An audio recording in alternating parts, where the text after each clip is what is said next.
He served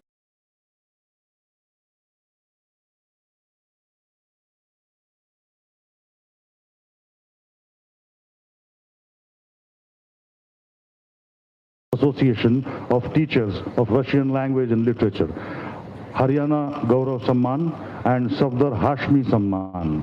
His novel, Fall of a Hero, Yuganaika, Muktipath and Trasadi have won him a wide critical acclaim.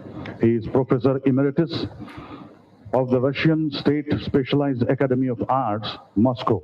I request President Sahitya Academy to please welcome Abhay Maurya ji.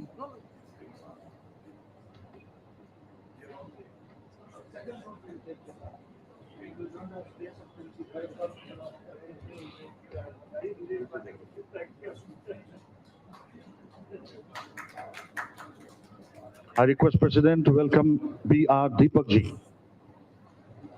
B.R. Deepak ji is Professor and Chair at the Center for Chinese and Southeast Asian Studies at JNU. Chinmay Guha ji, the Sahitya Academy Award-winning eminent Bengali writer and French scholar. Mr. David Puig ji. David Puig ji is a Dominican diplomat currently serving as ambassador of the Dominican Republic of India. Dominican Republic to India. Then Minakshi Sundrial ji. Assistant Professor, Center for Spanish, Portuguese, Italian and Latin American Studies at JNU.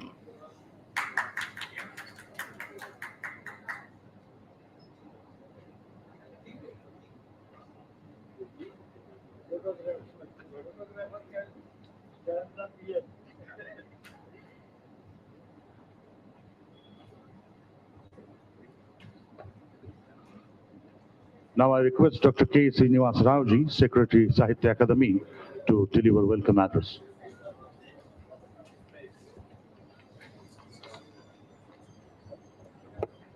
Namaskar and good morning to all of you. I welcome all the dignitaries on the dais because there is no need of giving a special welcome because all of the scholars who are sharing our dais, they are associated with the academy for almost 2-3 decades. Professor Abhay Maurya, who has done a wonderful job for Sahitya Academy recently, when Prime Minister has announced in Bishkek in 2019 that 10 of modern Indian classics will be translated into SCO country, then Abhay Maurya has led the team to translate into Russian language, and Professor Deepak ji has led the team to translate into Russian languages. So we have delivered those 10 modern Indian classics in Russian and also Chinese. Sorry, Deepak ji is Chinese language. So this in time we have delivered all these classics, and Prime Minister has released those books, and we got the very good appreciation from the Ministry of External Affairs, because that was the only commitment which was delivered in time, which he announced in SCO summit in 2019. So without taking much of your time, and Professor David Puig has translated Arun Kolatkar's poetry into Spanish. So all the scholars, whether they are dealing with any kind of literature, but they are all served our Indian literature in translation. So with these few words, once again, I welcome all the eminent personalities, and also we have a Oscar Puzel and Professor Varyam Singh ji and Subrato.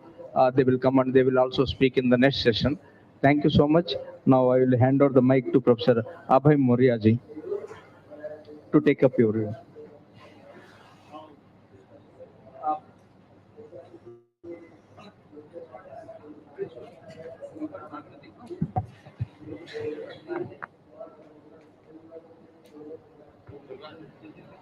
Knowledge नहीं है sir मुझे मैं LED से हूँ sir वो दूसरा hello hello चल रहा मोबाइल नहीं सर देख से अच्छा मुझे तो बाद में बोलना है ना मुझे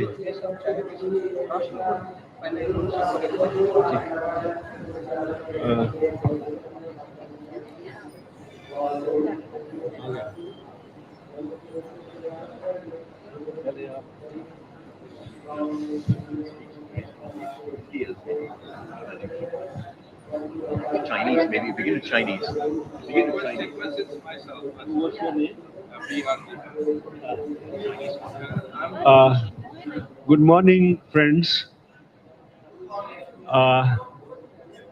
This is a very important uh, session. Topic is extremely important. Mainly, it means how India has been received, perceived, and conceived abroad, uh, or how Indian literature has been received and had generated or unleashed creative trends in different literatures in different countries.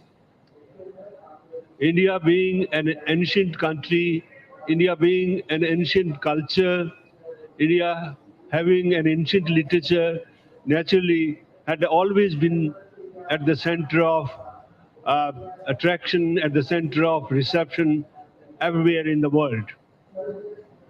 Uh, it is but befitting that the Sahitya Academy conceived this uh, session.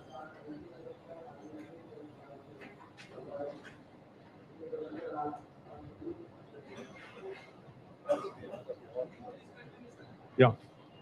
Uh, on this extremely important topic. Without much ado, I would like to invite the speakers one by one, and at the end, towards the end, I would make my observations. So begin from my right, Professor Deepak, who is a scholar of Chinese, to to make his observations, please. Thank you, sir. How much time I'll have? Uh, 10 minutes? 15 minutes? I don't know. There is a okay. well, is there anybody from Sahitya Academy can answer? No, I'm just asking the chair, like, how much time we'll get? 10 minutes? Okay, 10 minutes, sure. Thank you, Chair. My fellow panelists, distinguished scholars, ladies and gentlemen, it's really a privilege to be here, be part of this important proceedings. To be very frank, I'm not a person who delved into literature. Am I audible? Am I audible? Yeah. I specialize on India-China relations, China's domestic politics issues, and of course, it is through translation, which is a very small part of my engagement with China, that I have come across what China thinks about India, its people, and its literature. And I go back to the circulatory movement of ideas, technology, people, and commodities. And I think it was this paradigm, circulatory movement of ideas, that massive Indian cultural capital made its inroads into China. And today, I think very few Indians, they are aware about this Indian influence or Indian blood in China. And many people, so they have continued this tradition, and they have carried forward this tradition. So it is through this translation work that I have come to realize that so much of Indian cultural capital has been disseminated into China, over 2 millennia, if I may say that. Just to quote one example, that within a period of 734 years, and this is a classic of Kaiyuan era Ming vintage, roughly from 1st century AD to 8th century AD during Tang Dynasty. That was the golden period of maybe India-China exchange. 185 translators, they translated 2,412 Buddhist sutras into 7,352 fascicles. Impressive work, and it was through these translations, consciously or unconsciously, that India's culture capital, including the epics of Ramayana and Mahabharata, they were disseminated into China. Not only that, Thai nationality of China, so they were given their epic based on Ramayana, and I think very few people in India, so they are aware about these things. And if you talk about the kind of some major works produced during this era, I think we are aware about Faxian's records of the Buddhist land, Xuanzang's records of the western region during Great Tang, and various other works pertaining to Central India travelogue by Wang Xuanzi, who visited India during Harsha's time, and I Ching, another fellow travelers. He writes records of Buddhism as practiced in India and Malay archipelago. There are various other works. I think I will not delve into that owing to the shortage of time. And this tradition was continued in Republican era. From May 4th movement up to the liberation of China in 1949, a great many books on Indian politics, economics, philosophy, and culture were published, including over 20 kinds of monographs, 20 kinds of translative works, and more than 100 treatises.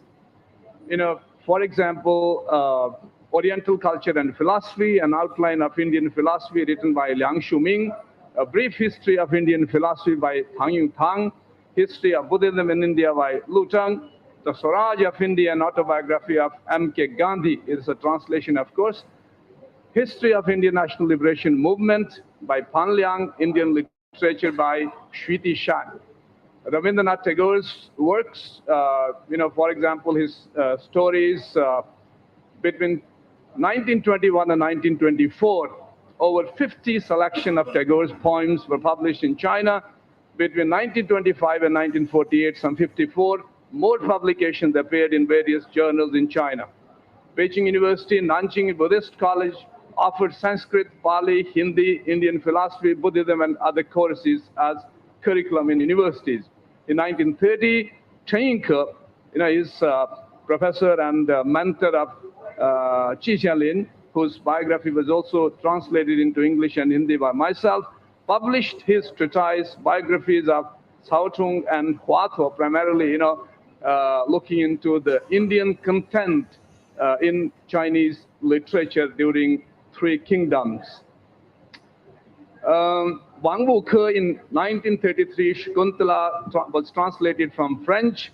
Wang Wuke again translated Meghaduta, and then in 1945, Shakuntala from English was translated into Chinese. Another important translator and Indologist, Professor Xu Fancheng, who is perhaps not known by many Indians. He stayed in Pondicherry for 27 long years and translated Bhagavad Gita and Upanishad, the first Chinese to render these into Chinese.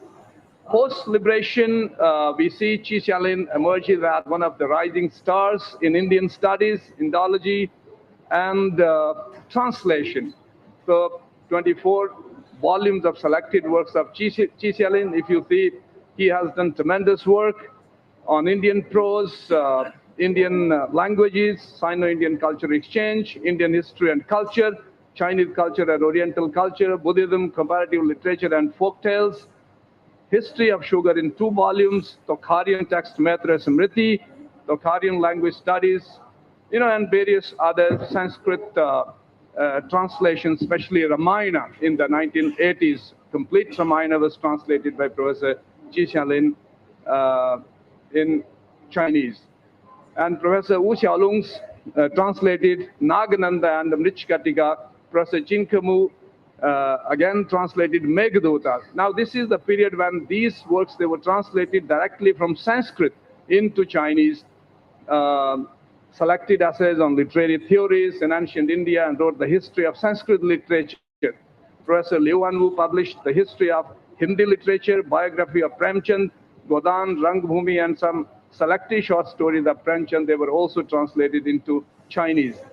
Professor Tang Guanglin published Tagore, a distinguished Indian poet, appreciation of Tagore's poems, distinguished Chinese scholars on Tagore, even R.P. Dutt's India Today, Nehru's Discovery of India, an autobiography, History of Indian Congress Party, E.M.S. Namudripal's Gandhi and Gandhism, Economic History of British India, so on and so forth. They were all translated into Chinese. Just a short synopsis of what the major works Chinese scholars they rendered. Xu-Fan-Cheng, 1950s, Upanishad, Kalidasa's Abhigyan Shakuntalam and Meghdota in 1950 and 1960. Yeah, so complete Mahabharata from Sanskrit in 2005, and various editions of Manu Smriti, Sur Sagar, and Kabir Granthavali in 2018 and 2019. I think what is important to mention is that works of Bharatendu Harishchandra, Premchand, Yashpal, Mirza Ghalib, Muhammad Iqbal, Krishan Chandra, Jayashankar Prasad, Jananda Kumar, Phaneshwar Nath Renu, Bakim Chandra Chatterjee, Arvindo Osho, Chinna Swami Subramanian Bharati, etc. They were all translated into Chinese. And we see here Chinese scholars, they're not only looking into the Sanskrit literature, but also the Tamil, Urdu, and Hindi literature is translated into Chinese. And English writings in India, so they were also rendered into Chinese. For example, Mulk Raj Anand, R.K. Narayan, Raja Rao, Bhavani Bhattacharya, Manohar Malgonkar, Arun Joshi, Khushwant Singh, Bikram Seth, and Anita Desai, all they have been rendered and researched. And in fact, owing to the short, paucity of time, I won't be delving into these aspects. Maybe perhaps 1 or half minute, I will conclude my presentation. Current state of Indian studies in China, I would say that it is a pan-China phenomena at this point in time, north, south, southwest, and center. In the north, Peking University, Beijing Foreign Studies University, Tianjin Foreign Studies University, and Chinese Academy of Social Sciences, they are leading Indian studies in China. In south, Shenton University, Guangdong Foreign Studies University, they are at the fore. Southwest, Yunnan University, Sichuan University, and in southeast, Shanghai International Studies University, Fudan University, Shanghai Academy of Social Sciences, etc. In center, Northwest University of Xi'an. So this is the kind of scale so we are witnessing in China. So Qi Xialin, Xu-Fan-Cheng, Jin Kemu, Huang Baosheng, and Liu Anwu has been kept alive by the students such as Wang Shuying, Jin Dinghan, Xue Keqiao, Yu Longyu, and Jiang Jingkui, who in turn have trained a formidable team of young Indologists spread across China. I think to quote, one phrase from one of the Chinese scholars whose work I happen to translate, he says that if China has translated, a room of Indian books in India, we have just translated or perhaps studied only a small little box of Chinese literature or books. So here, I would like to emphasize that if we would say that China understands India better, I think it won't be wrong. But it would be wrong to say that we understand China better. Why? Because China, throughout all these years, have studied and translated the entire repository of Indian mainstream literature, whereas in India, we are yet to develop capacities in Chinese studies and to render various important works of China into Hindi or other Indian languages. With this, I thank you your attention. Thank you, Chair. Thank you, Dr. Deepak, for your very succinct observations. आपने गागर में सागर भरने की कोशिश की है, but because China's translation of Indian works is at a very large scale. Thanks a lot once again. Now I invite Professor Chinmoy Guha from the University of Calcutta. He is a scholar of French, English, and Bengali. Professor Guha, please.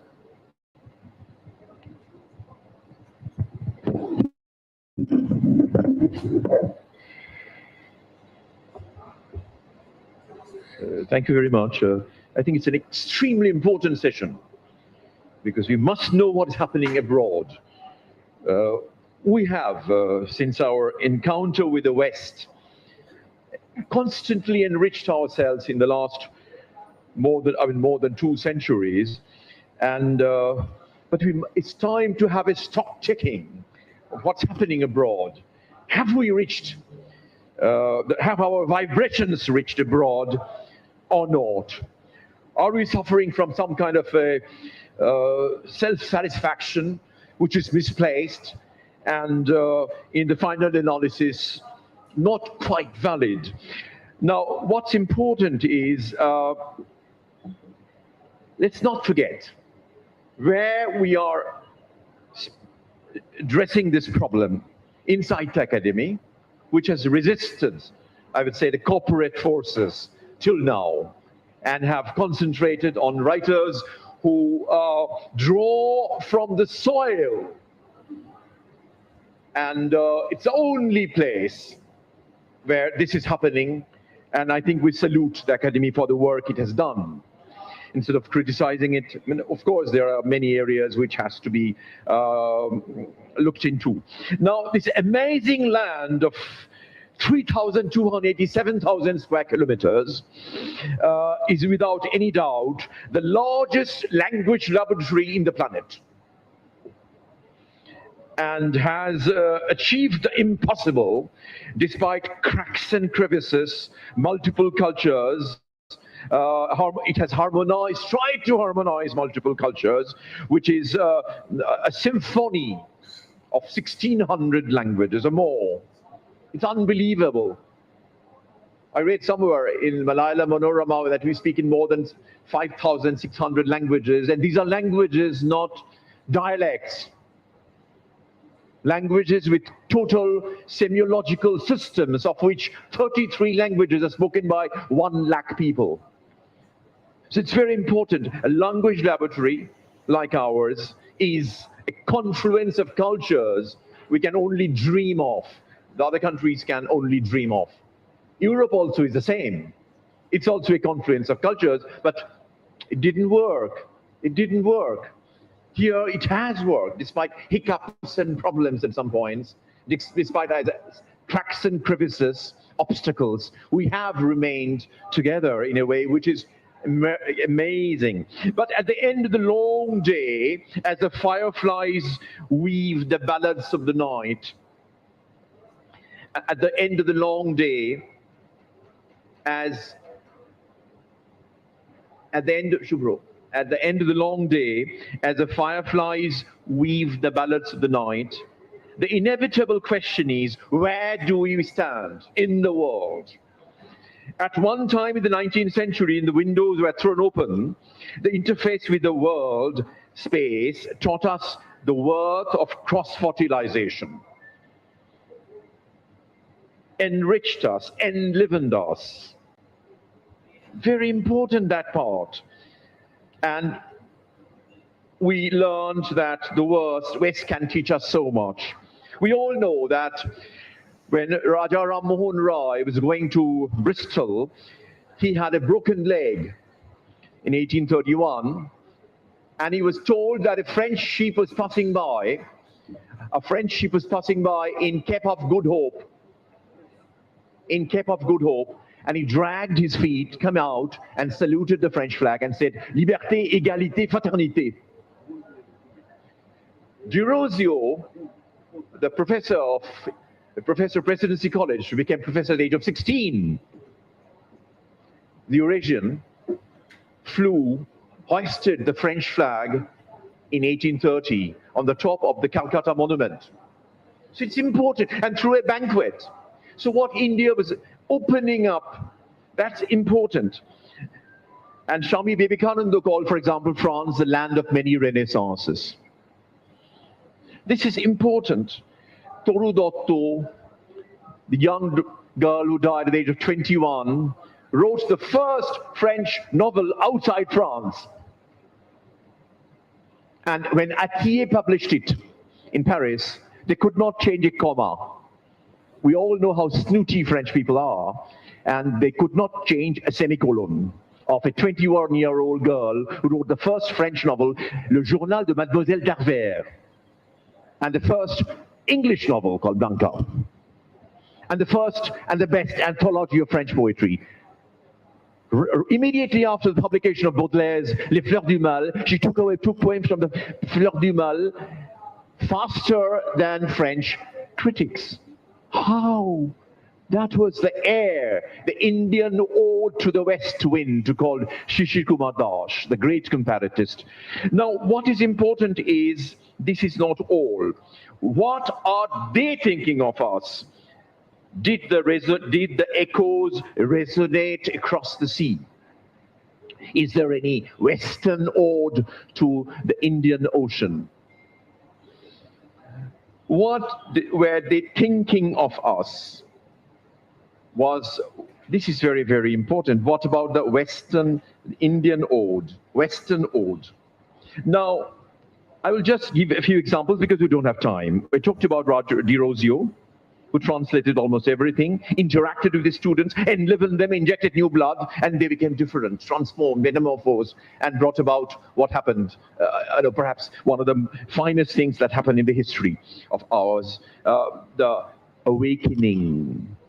Aji Prabhate Robir Kor Kamone Poshulo Guhar Por Kamone Poshulo Guhar Andhare Prabhat Papkir Gan. As Tagore said, how could light enter the darkness of the cave?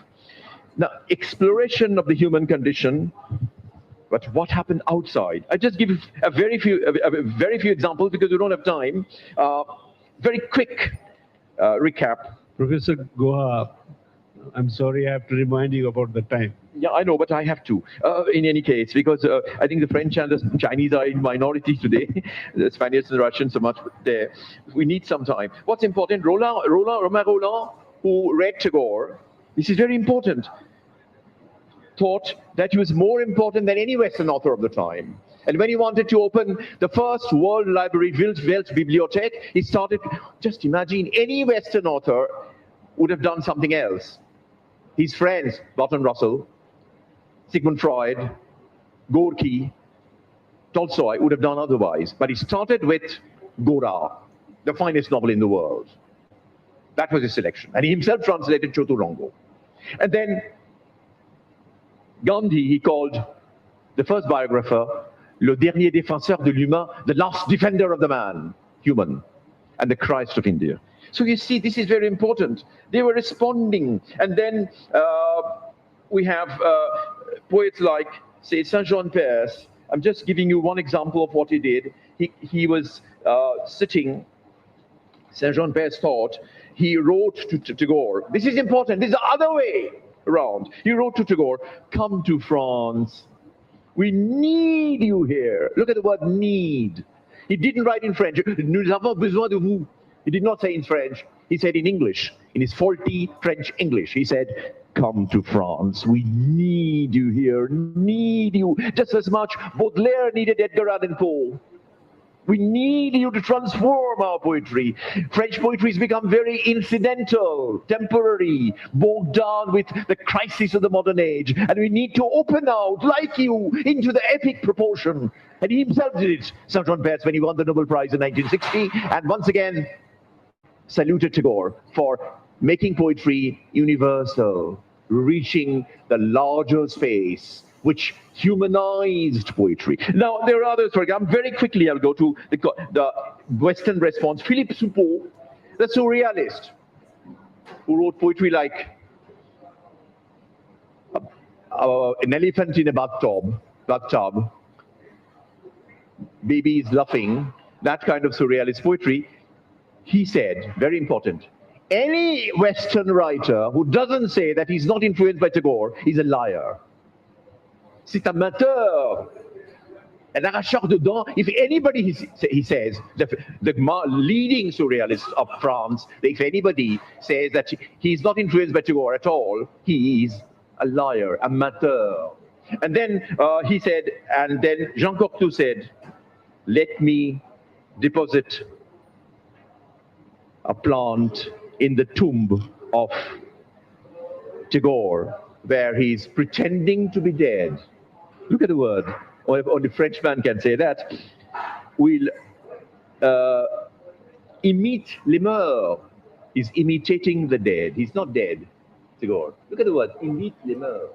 No, and then what happens? There are others. For example, do you know that they have translated, unbelievable it may seem, they have translated Mahashweta Devi widely, Anantamurti, Visham Sahani, O.V. Vijayan, Alok Ranjan Das Gupta.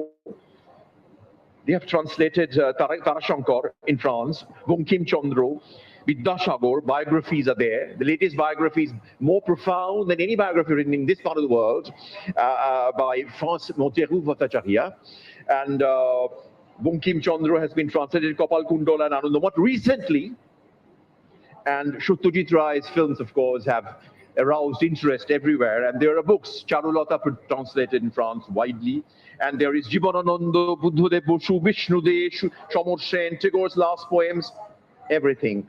Wonderful English translations done by Joe Winter. We all know about Radhiche, but Joe Winter believes, he writes it. Can you believe it? He said Jibanananda is as important as Picasso, because he understood the broken circles, and he said that he surpasses W.B. Yeats and Eliot. This is extremely important. The English perception is very important. And then, of course, I recently read Mahashweta. I read my friend Andreas Katonis' book, Tagore in Europe, A Greco-Hungarian Perspective. These are all new books. What is important is to remember that I was asking my friend Martin Kempschen, in Germany, when Arundhati Ray's books come out, it makes banner headlines. Amitabh Ghosh, yes. Vikram Seth, yes. But not so much, say, about Visham Sahani or Mahashweta Devi. Or maybe, why not? Our friend Dilip Javeri or K. Sachidanandan. They're as important.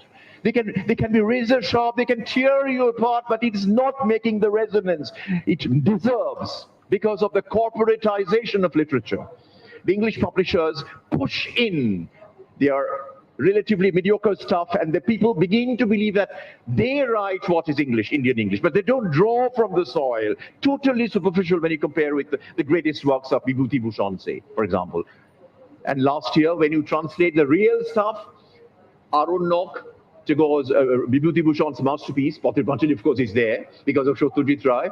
But France Bhattacharya translated Arunok, de la Forêt, and it won the highest award in France. So now things are beginning to change. Translations of Indian writings are becoming more important than the cosmetic stuff called Indian writing in English. Exceptions are there, of course, but now people are beginning to tables are changing. Tables are changing. So we are no longer cringing in the dust, as Tagore said. We are beginning to raise our head in the boundless sky. Things will change, have to, and it's there everywhere. I'll just tell you, end up with a story, one-line story. I understand the problems of our chairperson. France Bhattacharya, who is a great French scholar, and an Indologist were discussing Indian literature in a terrace of Paris. And suddenly she could not remember the name of the heroine of Jogajog, Tagore's Jogajog, in Paris, central Paris. And she was, elle se creusait la tête. She was tearing her hair, didn't understand what to do. And then a young, beautiful French woman sitting in the next table came forward and said, "Are you talking about Kumudini?" Unbelievable. In France, 2021. Thank you. Thank you, Professor Goa, for being considerate to look at my mic. You made a wonderful and emotional presentation about Indian literature's reception in France. Now I invite Mr. David Puig, who is Ambassador of Dominican Republic in India. His Excellency, Mr. Puig. Well, thank you very much. Very happy to be here and participating in this panel. As Professor Moria said, I'm the ambassador of Dominican Republic, and I'm saying this not to stress that I'm the ambassador of Dominican Republic, but just to stress I'm from the Dominican Republic, and it is important to have this in mind. I mean, Dominican Republic is it's an island in the Caribbean, a small island, and we are in India, thousands of kilometers away from Dominican Republic. And the fact is that still today, 2022, not many people in India will be able to place in a map the Dominican Republic. Now, I'm saying this because a few days ago, a Dominican writer sent me a letter that Rabindranath Tagore sent in 1939, actually it's dated 8 March 1939, to the Dominican Republic. It's a typed letter signed by Tagore on the letterhead of Shantiniketan. And what is interesting is that this letter is addressed to a lady in the Dominican Republic called Delia Weber. And Tagore signs Madame Delia Weber. And Delia Weber was a fervent admirer of Rabindranath Tagore. She was a feminist, she was a writer, she was an actress, she was a painter, and I assume that at some point in the 20s, in the early 20s, she will have read Tagore, most probably in Spanish, in the translations that were already circulating and widely available. And I found that in 1923, this Madame Weber was writing in the Dominican press articles with titles such as "To the Poet Rabindranath Tagore." So she had read him and she was sharing her love and her admiration of Tagore's literature. So now, what did Tagore said in that letter that he is addressing to Madame Weber? So in that letter, he's thanking Delia Weber for having sent him a book of her writing from Dominican Republic to Calcutta, and he apologizes because he said that unfortunately, because of the language barrier, the book was in English, he will not be able to read it, but very kindly he says, I will send the book to the library of Shantiniketan, where hopefully some of the students will be able to enjoy it. Now, this is a small historical anecdote, but I think that it is really telling of what Indian literature has been abroad and in a small country in Latin America, and I would dare to say what it still is. We are in the 30s. The aura of Tagore is immense. He has won the Nobel. He has been translated to English and Spanish, and he is read as a poet that brings a spiritual dimension to modernity. He is read as someone with an Oriental wisdom. And also, the other thing that's important is that the translations that we're reading in the 20s, in the 30s of Indian literature, they reach us from somewhere else. I mean, they're done from Spain, they're done from anywhere else, but not in the Dominican Republic. So now, fast forward to 2020, or 2022, so almost 100 years from them. And if you go to a bookstore in the capital of the Dominican Republic, in Santo Domingo, you will go to the poetry section, and who will you find from India? Only Tagore. So 1930s, 2020, you will find exactly the same poet. If you go to the fiction section, things will be a bit better, of course. You will find Arundhati Roy, you will find Salman Rushdie, you will find Pankaj Mishra, you will find Arvind Adinga, Vikram Seth, it was mentioned, Amitav Ghosh, and on another department of the bookstore, you will find, of course, the spiritual and the classical literature. You will find the Gita, you will find Mahabharata, and probably you will find Dr. Pujol's translation of the Yoga Sutra of Patanjali. So what does it tell us? It tells us that in poetry, the prestige of Tagore has not gone down. I mean, he's still there. The prices, like the Nobel, but more recently the Booker or other international prizes, are the ones who project writers abroad. I mean, that's definitely very clear.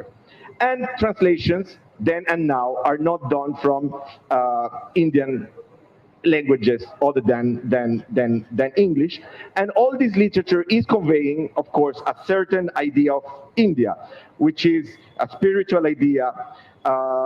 The novels that are translated reflect, let's say, the Indian customs or the Indian color, and all the novels are always very plot-oriented. And unfortunately, this is out the vast majority of Indian literature. Of course, this is not the whole picture, and many interesting efforts are made in two directions to, bring to the Latin American and the Spanish languages a more diverse picture of Indian literature. And also, I have to say that efforts are made to bring a more diverse picture of the Latin American and Spanish literature into India. So how do we break those patterns? I mean, where does that leave us, and what do we need to do? Of course, I would say you learn Indian languages, you learn Hindi, you learn other languages, and then you'll be able to translate a more diverse, and representative variety of Indian literatures. And of course, you translate and you try to find publishers, which is not an easy task to do. That's what I have myself tried to do in a very small, capacity. And I have translated Kalagoda poems from Arun Kolatkar. So one, the challenge of translating poetry. Second, the challenge of translating an author who is dead, which is not that easy to push and to present to audiences abroad. And third, to find a poet that in a way has a very dry, mundane kind of prose that doesn't reflect the usual or the expected imagery that will come from India. So just to conclude, because I imagine I'll be stopped very, very quickly, I will want to read a few words from Arun Kolatkar himself. He was a bilingual writer. He wrote in Marathi and in English, and he has a very, very interesting poem titled Making Love to a Poem, which is in his collected poems in English, and where he deals exactly with the topic of this panel, because in this poem, he talked about being bilingual. He talked about the hierarchy between languages in India, and he talks about translation and how translation contributes so that literature enter to that space that we call the world literature. And of course, he does this with a lot of irony in his text. So I will just read, if I have 1 or 2 minutes. That's fine. Okay. So I will go. So he says, and about being a bilingual author, I have a pen in my possession which writes in 2 languages and draws in 1. My pencil is sharpened at both ends. I use one end to write in Marathi, the other in English. What I write with one end comes out as English, and what I write with the other comes out as Marathi. And throughout the poem, he continues with the images of the writer that has 2 languages and 2 personalities.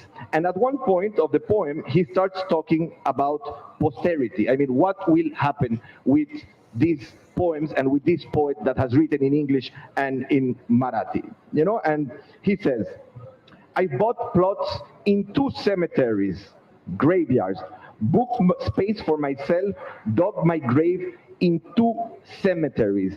I'll be buried in 2 coffins. Now, what is interesting, if you think about that, is that, the work of Kolatkar in English has been translated to German, has been translated to French in Gallimard, published in Gallimard, a very prestigious publishing house, and more recently in Spain, thanks to my translation. But the work of Kolatkar in Marathi has actually hardly been translated to English. So, in a way, if you think about this image of the 2 cemeteries and the 2 graveyards, you can say that he is more deeply buried in Marathi than he is deeply buried in English.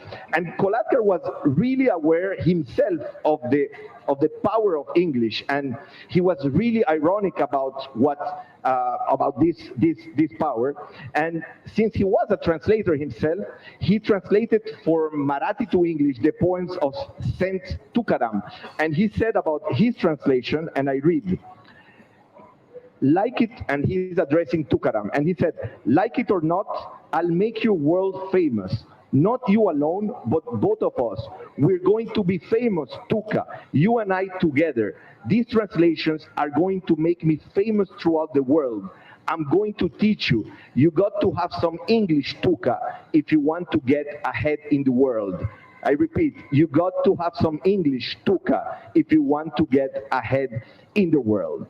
And, I'll just say that in this poem, his conclusions about the way in which world literature travel, not only Indian literature, but Indian in general, he says it very clearly. It's linked to relations of powers between countries, it's linked to economical relations, but it's also a little bit of a mysterious and capricious process in which translators and editors have some power and can also make a difference. And I'll read, just to conclude, what he says about how literature travel.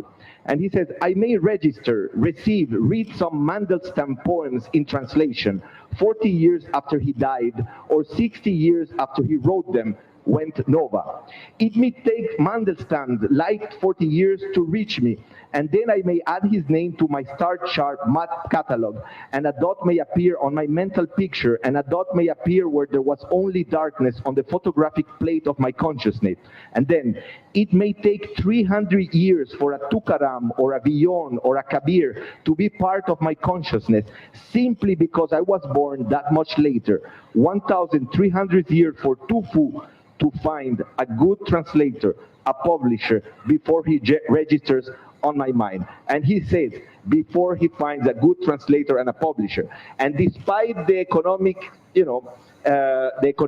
and division of the world, and despite the inequalities of economic power and the inequalities between languages, he states that a good translator and a good publisher can make a difference for literature to travel. Thank you very much.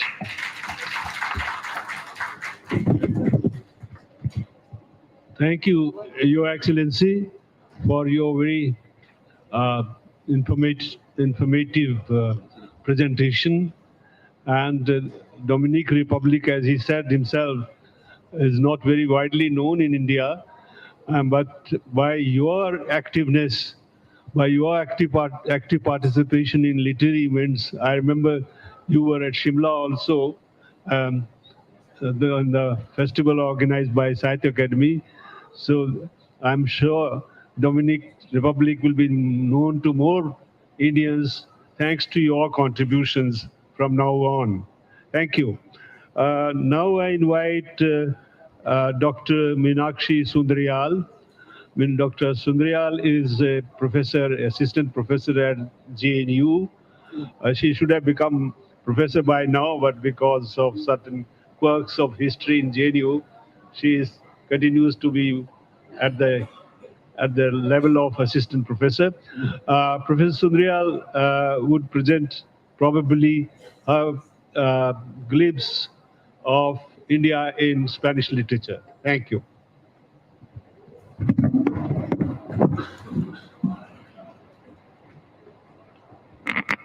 Thank you, Professor Maurya, and our esteemed panelists. We've got a very erudite panel here. And thank you very much, Sahitya Academy, for giving me this opportunity. And welcome all. So I know that the time is very less and we have to traverse through a whole lot. I would just begin by saying that when I received the news of this event and the topic that we were supposed to speak on, I was hit by this colossal problem of how are we going to, locate this. And so essentially, I thought that we would begin by locating what do we mean by Indian literature, first of all.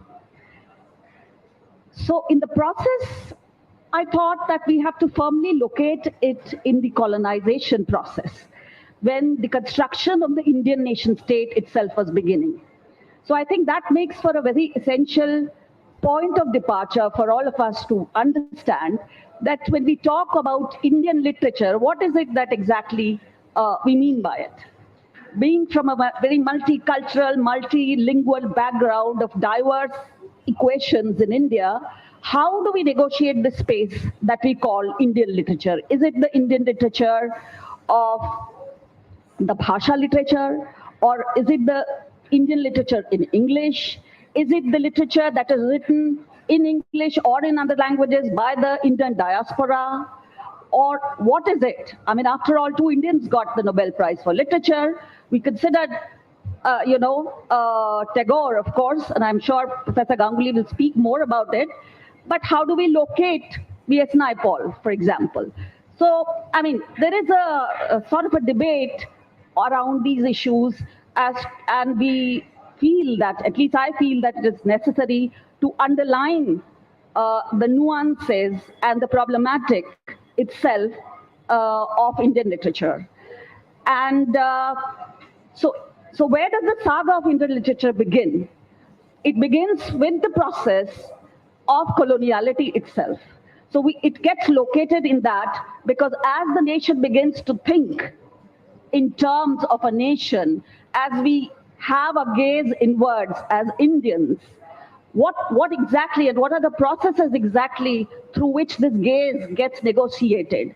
Because how do we think of ourselves as Indians when we are thinking and writing in Marathi or Garhwali or Bengali, etc., and some of us are only thinking and writing in English? So how do we negotiate all these spaces as to be very, very,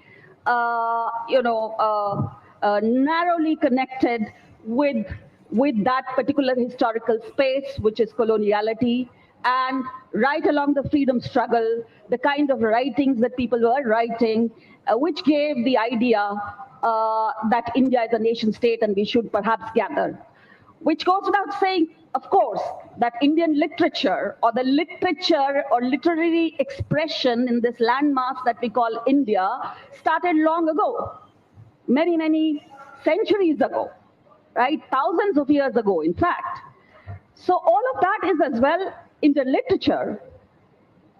So we see an entire process by this whole, the modality in which Indians, as well as the non-Indians, have constructed the premises on which people would see Indian literature. And that has not been a static process. This entire process has been dynamic, as is literature and as is life.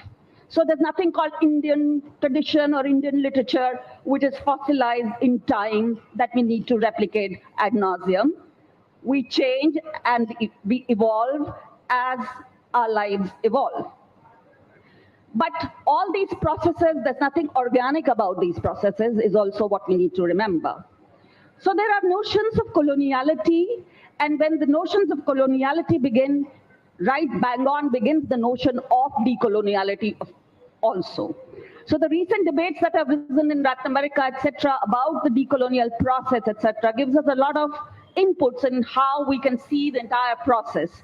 So our entire process of nationhood and the making of the nation can be seen through this axis of decoloniality, which is an ongoing process. It has not stopped.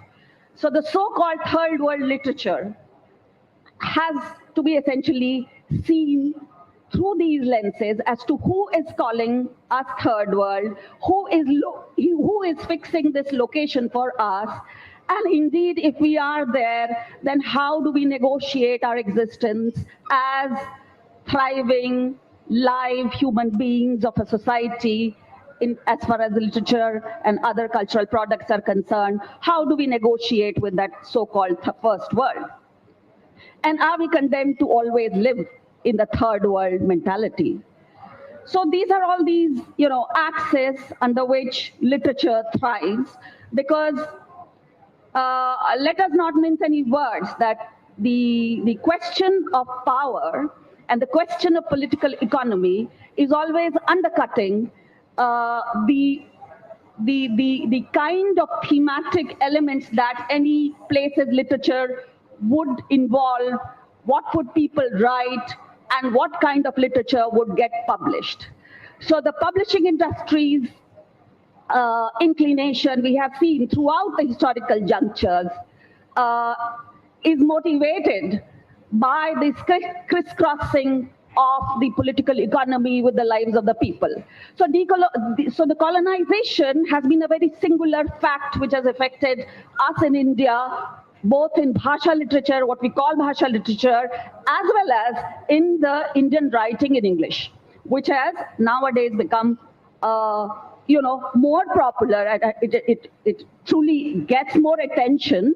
But then it is justified in the sense that it is the present day political economy stands like that.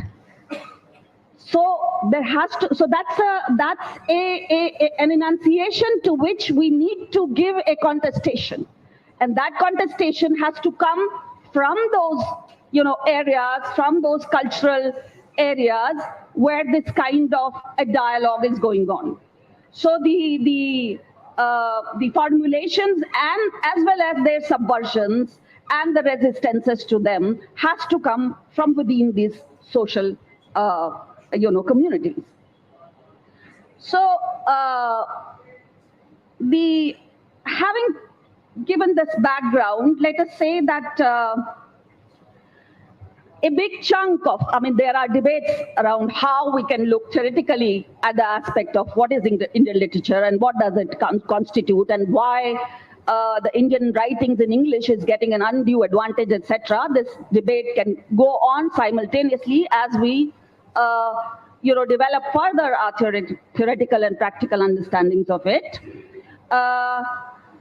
We can say that the big chunk of the Indian literature abroad rests on the shoulders of the singular activity and very complex activity called translation, which is anuvad in Sanskrit, coming from Sanskrit. So what is anuvad?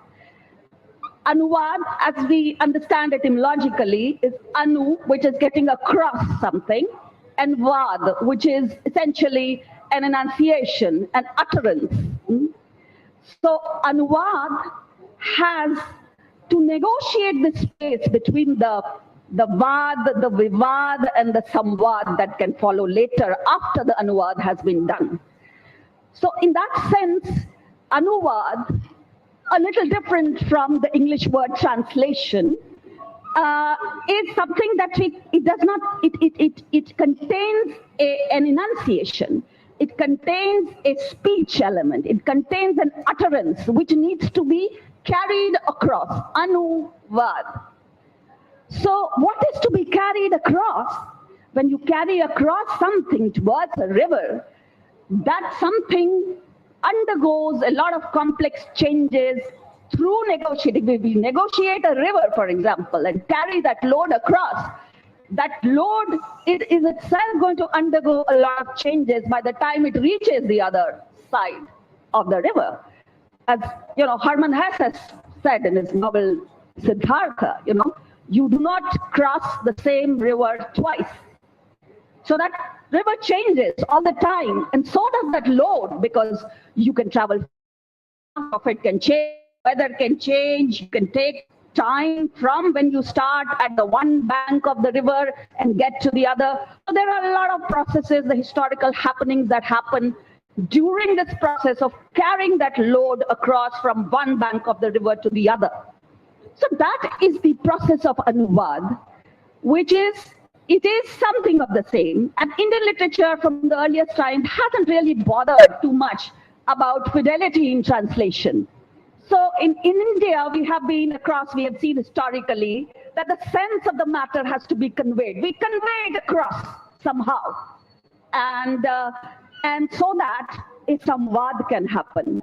So that, a conversation that can be created around that load that we seek to convey across. So therefore, these are, some of the things that translation heavily relies. I'm not saying that the translation is the only activity which carries Indian literature abroad, because it can be carried through various other cultural products, through other cultural products, etc., as cinema, as paintings and other things. I'll quickly come to the other point which needs to be said over here, is that how do we look at this, the translation process of Indian literature, so it was starting from the earliest times,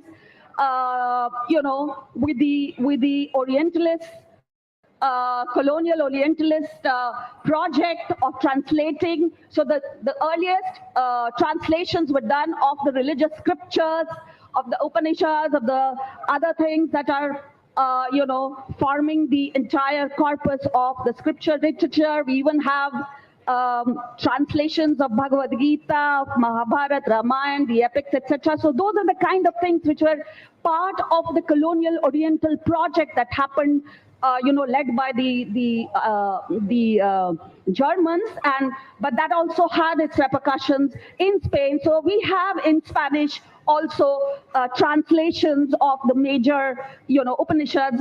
Some of the big names in this kind of a project were Juan Mascaro, as I might say, Antonio Binimelis, who has also written a book published by Bharatiya Vidya Bhavan about the Alankaras, etc., and our own Dr. Oscar Pujol, who has worked a lot in this field as well.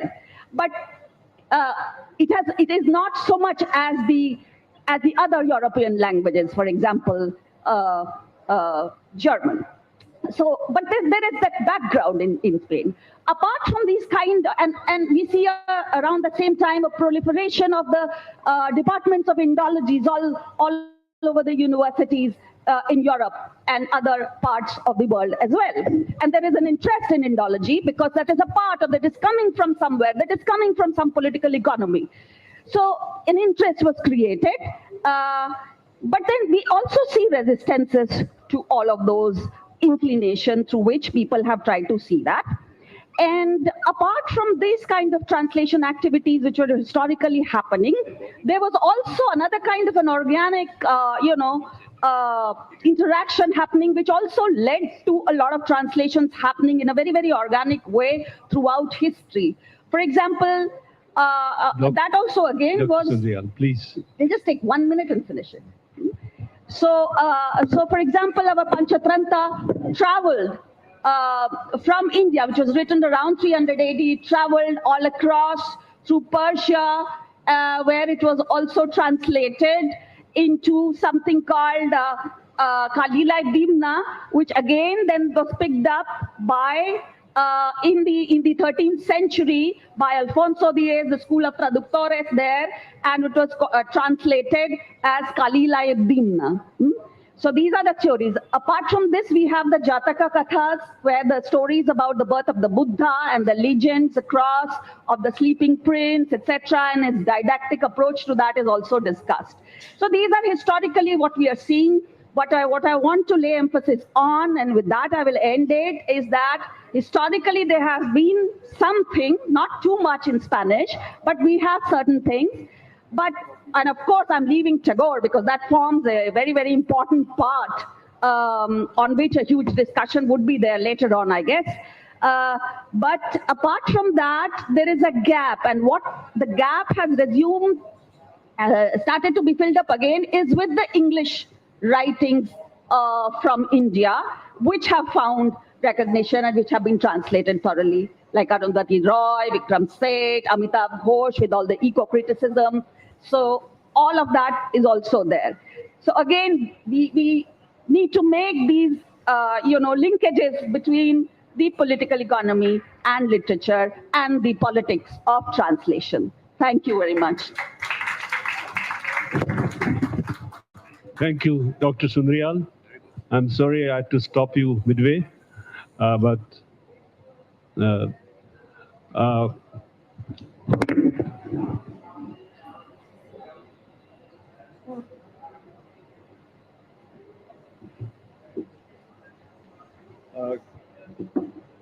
friends,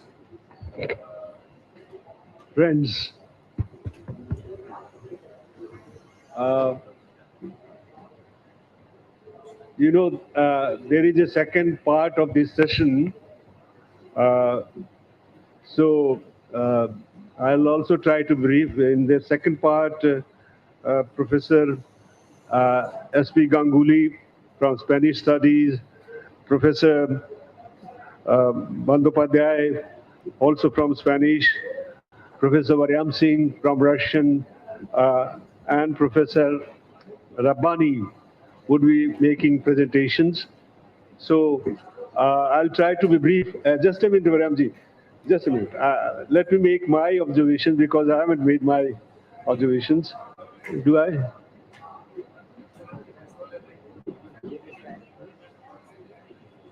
Okay. Okay. Thank you. I'm told, I'm corrected by the Sahitya Academy that the second session can begin. I may continue. So I invite Professor Rabbani, Professor Muhammad Ali Rabbani. He's not there. Okay. Yeah. Then Mr. Oscar Pujol, Professor S.P. Ganguly, Professor Varyam Singh, Dr. Bandyopadhyay, please come and take your seat.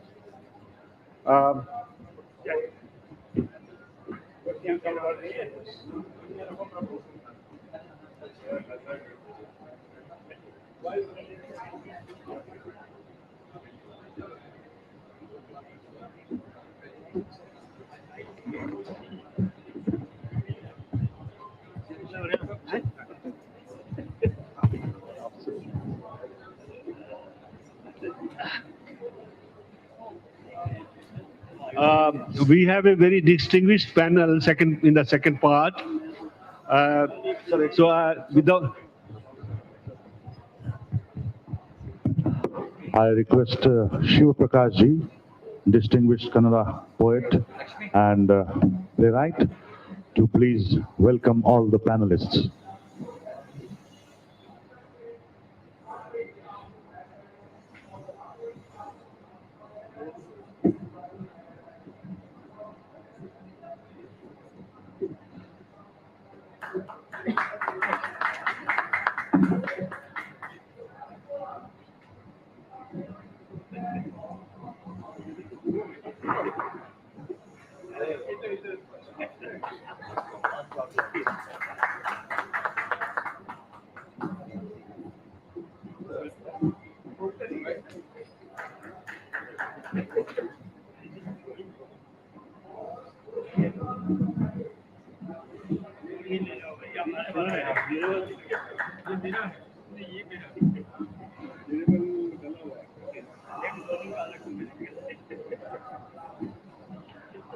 Now I request the chair to please begin the second session.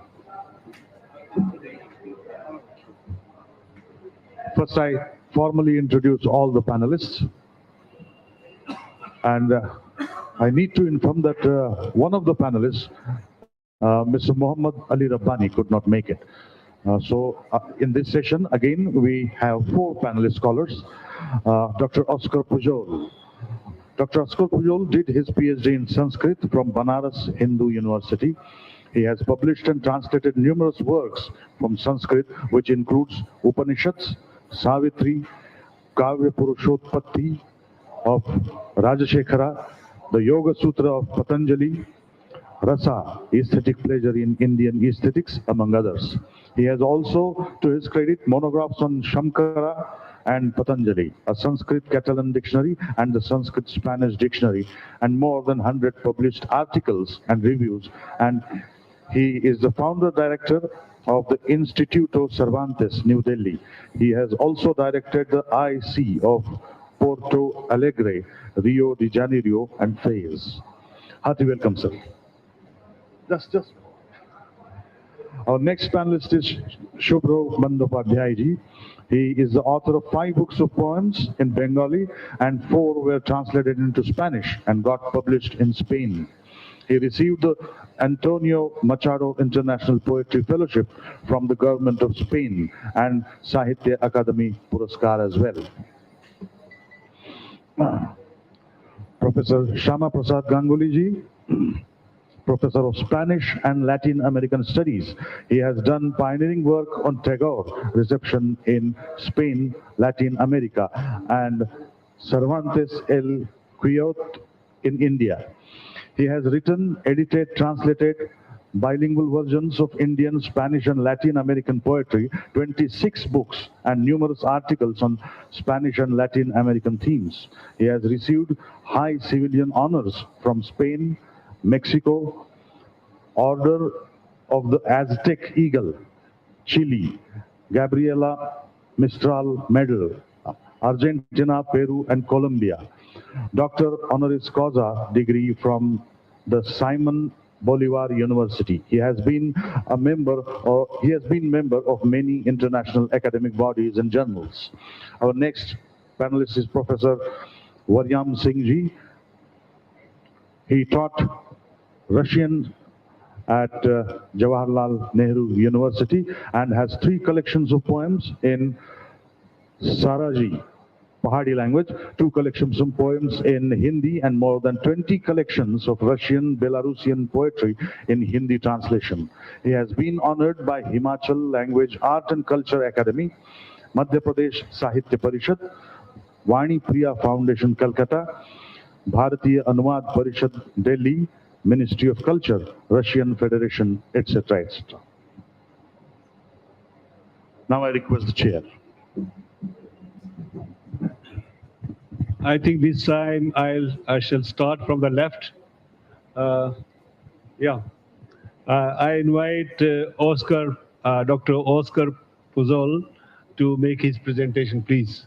He has already been introduced, so I need not add anything further.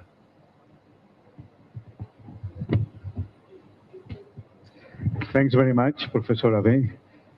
And thanks Sahitya Academy for organizing these wonderful literary sessions.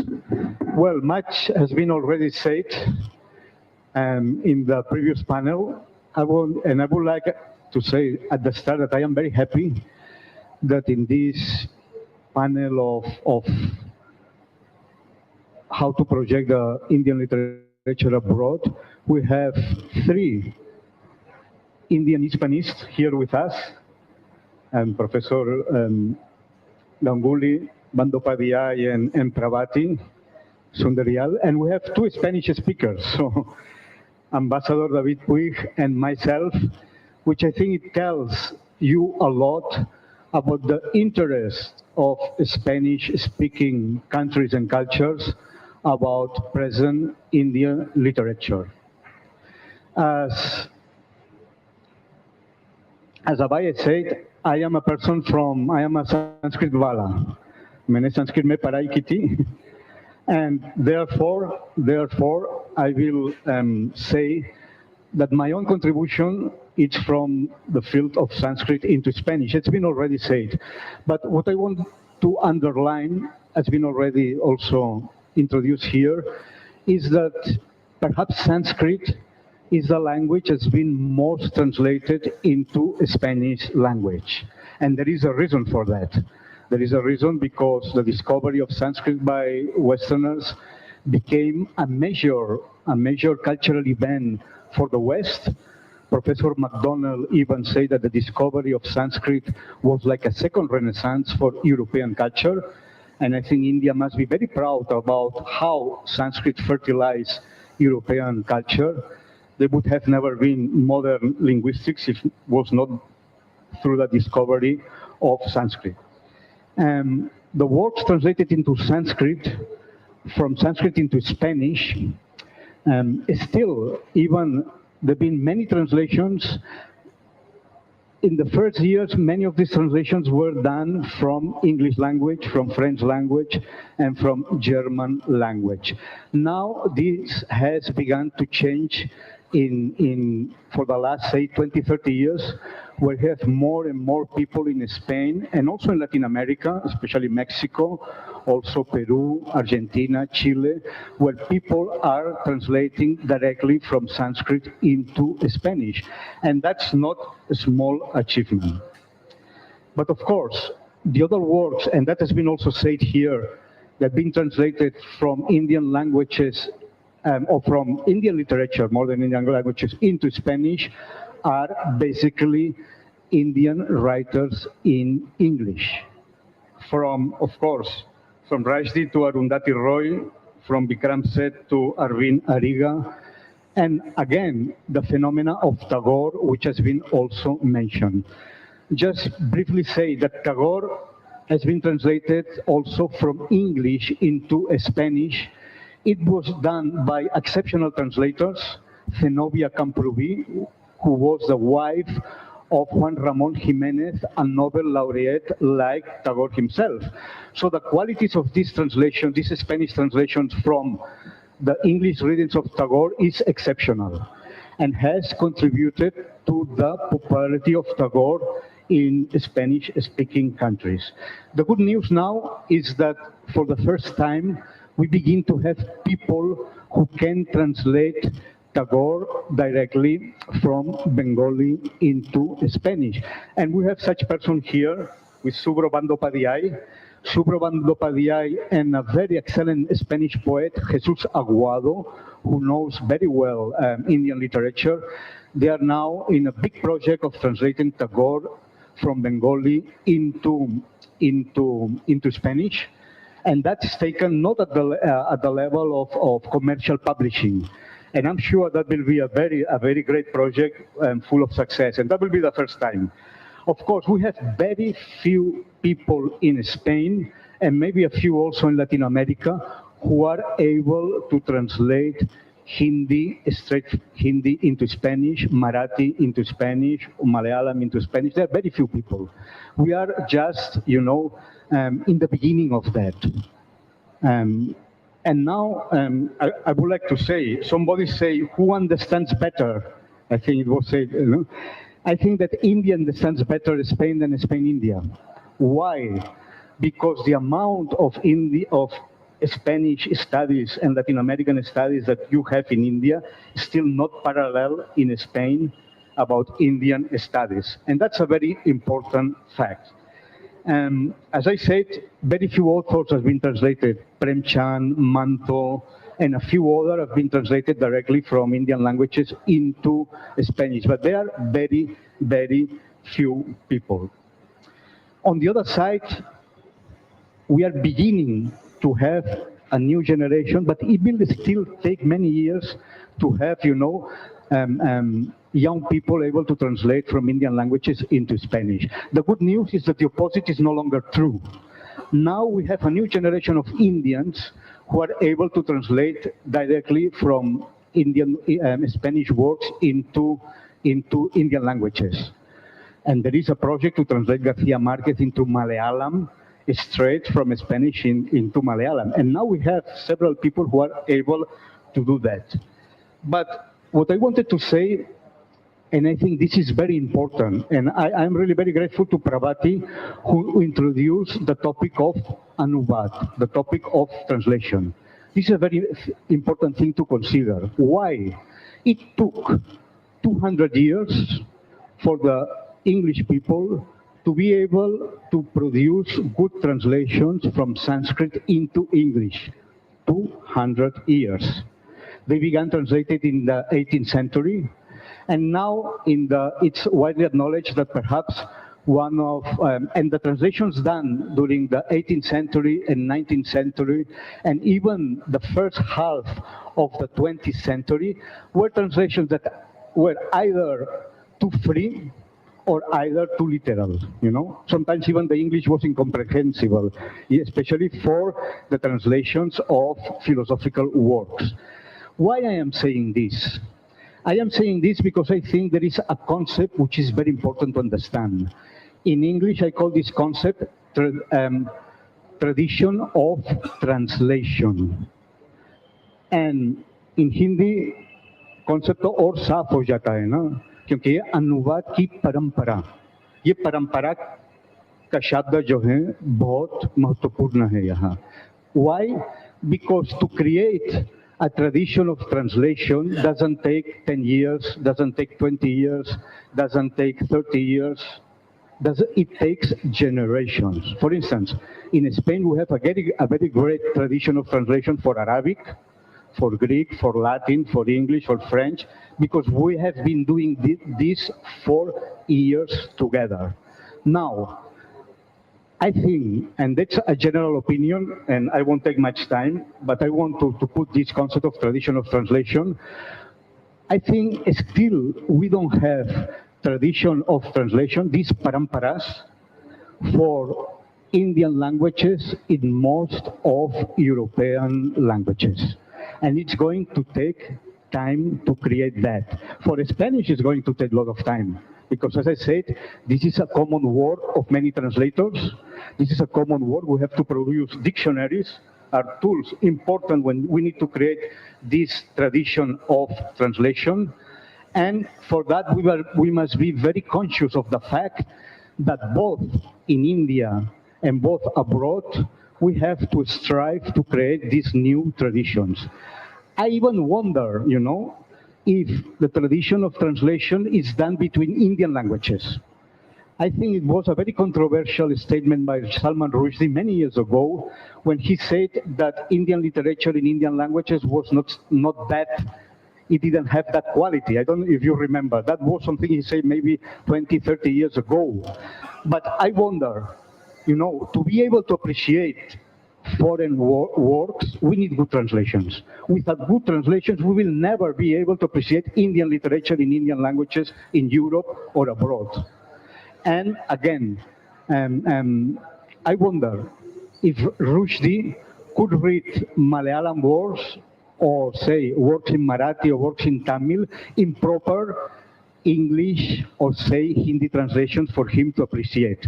This is and that's why I think we must strive to create these new traditions. Till we don't have these new traditions, we won't be able to really have a proper conversation between languages so different like Spanish and Marathi, Spanish and Sanskrit, etc. And finally, just to conclude, a very important also, I think, concept about translation itself. Now, we use in Hindi the word anuvad for translation. And the word anuvad comes from Sanskrit. But what I want to say that in Sanskrit, anuvad doesn't mean translation at all. Anuvad is a technical term from Mimamsa Shastra, which means when you repeat a sentence, saying after, you say again. This anu here means again, you know. And this is a very technical term in Mimamsa, that when you have to say, repeat a saying for so that you use this anuvad, okay. I think that the only, because I guess, and Pravati also said that, sorry, Meenakshi. Meenakshi Sundriyal, sorry, Pravati. Meenakshi also said that, you know, that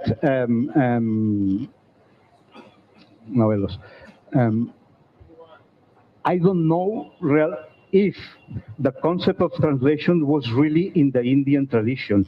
The only word in Sanskrit that goes for translation is chaya, which, as you know, in Hindi means shadow. And chayas are the literal translations from Prakrit into Sanskrit that are used when we read Sanskrit theater. And chayas were very common. These were completely literal translations and very strict translations. I said before that to build the tradition of translation for Sanskrit in the English language, it took 200 years, okay? I don't think that to build the next traditions of translation, say for Hindi into Spanish or for Marathi into Spanish, will take 200 years. Okay, why it took 200 years? Because the idea of modern translation itself was developing in the 19th century. We have the famous Arnold debate of how to translate Homer, right? And we learn ourselves, I mean, what is the modern concept of translation when you are faithful to the original, and at the same time, you don't lose the power of expression in the target language. You will be able to be faithful and keep this power of expression of original, and that's possible in translation, no? So it took so many years because we didn't know how to translate in the 19th century, neither in India nor in the West. The modern concept of translation really takes shape in the 20th century. And it is only now that we have some objective criteria on how to translate a text. And with this, I finish. Dr. Pujol, I remind you about the time. Simply saying that we have a long task ahead if we want to be able to enjoy Indian literature in Spanish language, in French language, in German language, in whatever language, once we build these solid traditions of translation. Thank you very much.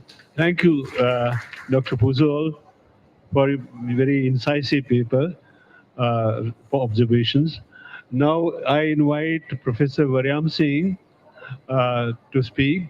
Professor Varyam Singh is a scholar of Russian literature and one of the most eminent translators of Russian literature into Hindi, Russian poetry into Hindi. Professor Varyam Singh.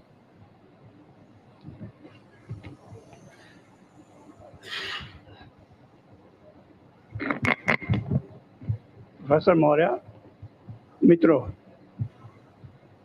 मेरा आलेख छोटा सा है पर सीमित, लेकिन बहुत अरसे से मैं भी यही सोच रहा हूँ, जिसे हम विषय है इंडियन लिटरेचर अब्रॉड, पर क्या हमारे अपने यहाँ इंडियन लिटरेचर की अवधारणा क्या है? बंगला साहित्य, तमिल साहित्य, मराठी साहित्य, पंजाबी साहित्य, लेकिन इस क्रम में भारतीय साहित्य क्या है अवधारणा के तौर पर?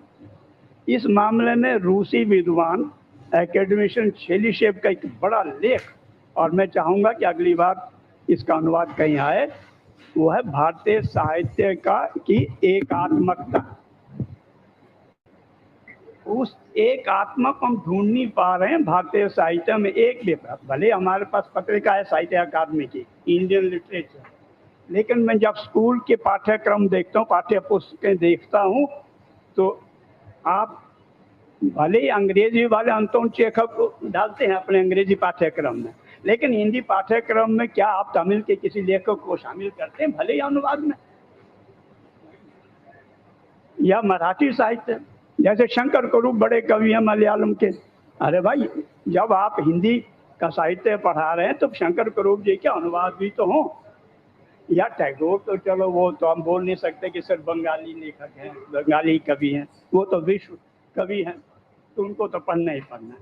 लेकिन मेरे एक क्या कहें सूचनात्मक ये आलेख,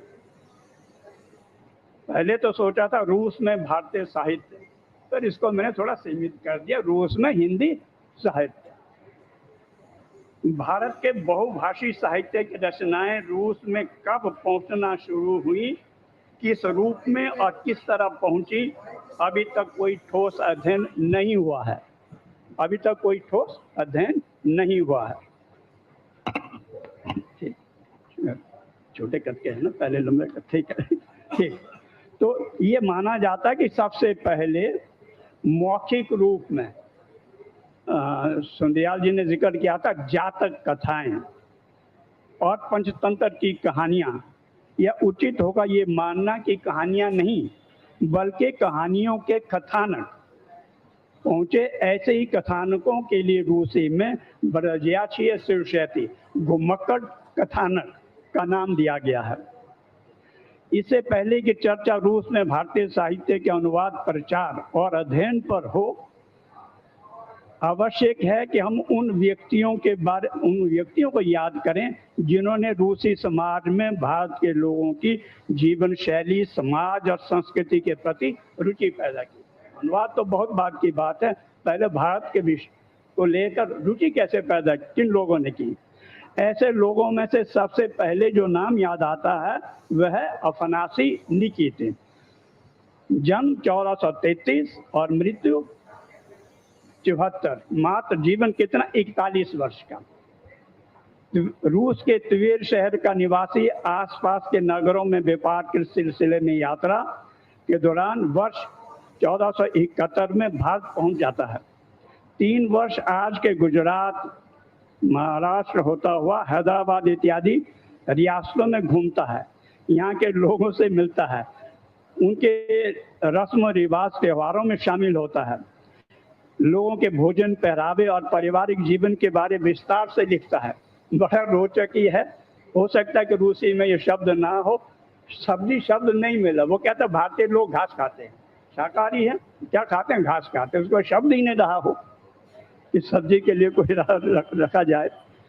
जीते जी भले ही वे अपनी मातृभूमि नहीं पहुंच पाता है, लेकिन उसके यात्रा संस्मरण रूस पहुंचते हैं और कुछ वर्षों बाद 3 समुद्र पार की यात्रा, खर्चदीन यात्री मौर्य, 3 समुद्र पार की यात्रा शीर्षक से पुस्तक के रूप में प्रकाशित होते हैं। और 500 वर्ष बाद एक फिल्म आती है, शायद बलराज साहनी है उसमें, परदेसी फिल्म, जो हिंदी और रूसी में बनी थी।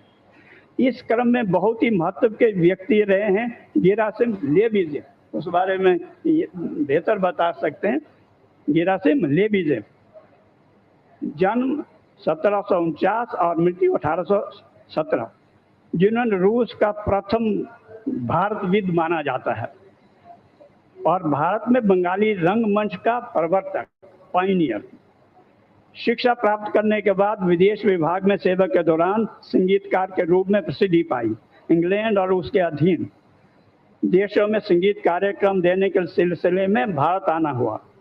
मद्रास पहुंचते ही पहली इच्छा क्या थी कि संस्कृत का अध्ययन किया जाए, और मद्रास में उनको कोई अध्यापक नहीं मिला तो सीधे कलकत्ता पहुंच गए।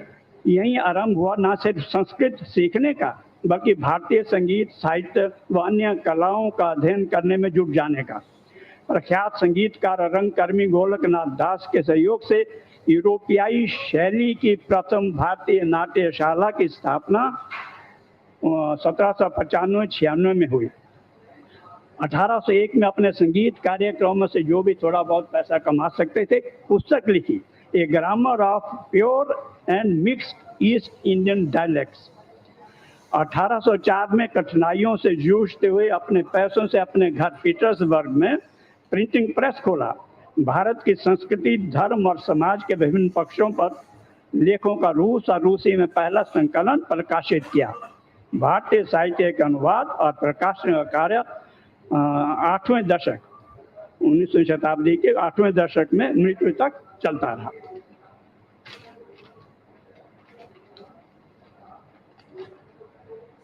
भारतीय साहित्य और संस्कृति के क्षेत्र में ऐतिहासिक काम रहा है प्रख्यात प्राच्यविद इवान मिनाएव का। 1840 में पैदा हुए, मात्र 50 साल का जीवन, 1890 में गुजर गए।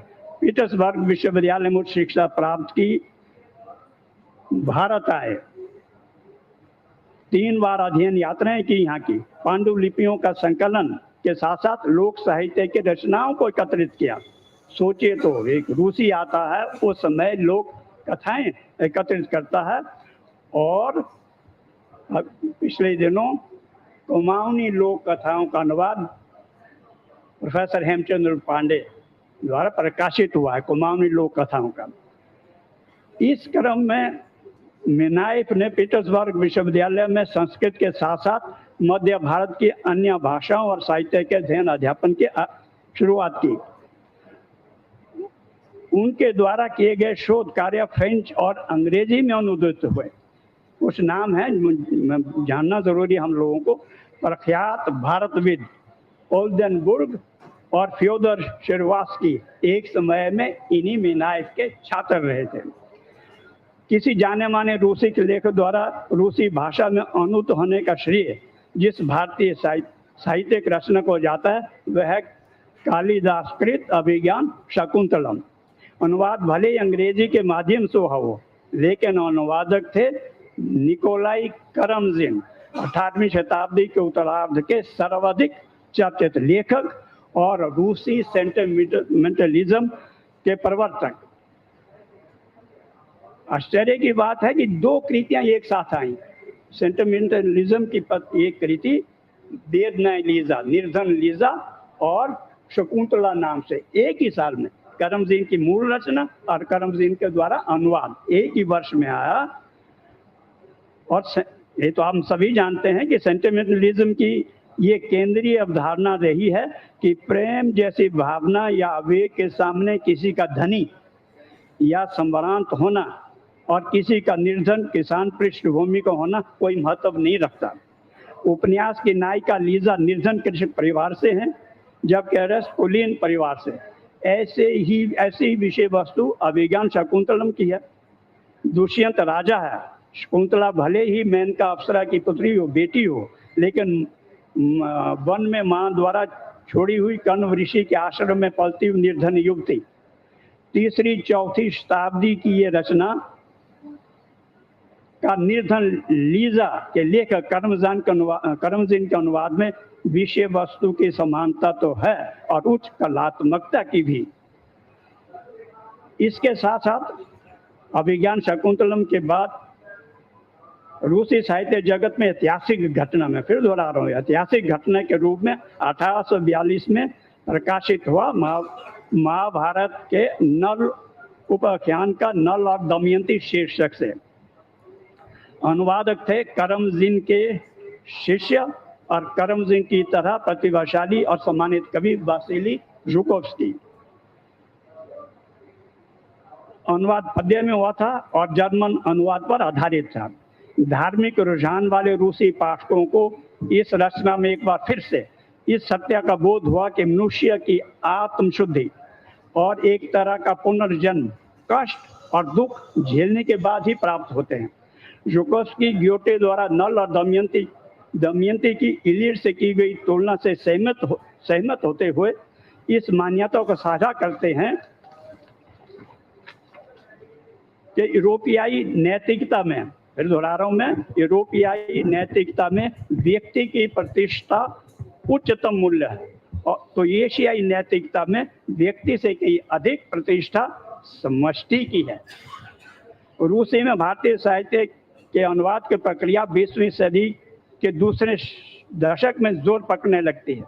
रविंद्रनाथ टैगोर के कविता संग्रह प्रोफेसर सिंह, अपने शब्दों में बता दीजिए प्रसारित करूँ, बाकी जो अपने शब्दों में। ठीक है तो, लेकिन असली बात ये मैं जोड़ के कहने जा रहा हूँ। 1913 में नोबेल पुरस्कार मिलता है टैगोर को, लेकिन नोबेल पुरस्कार घोषित होने से पहले ही प्रकाशित होता है एक शुक्लोव्स्की विद्वान का लेख।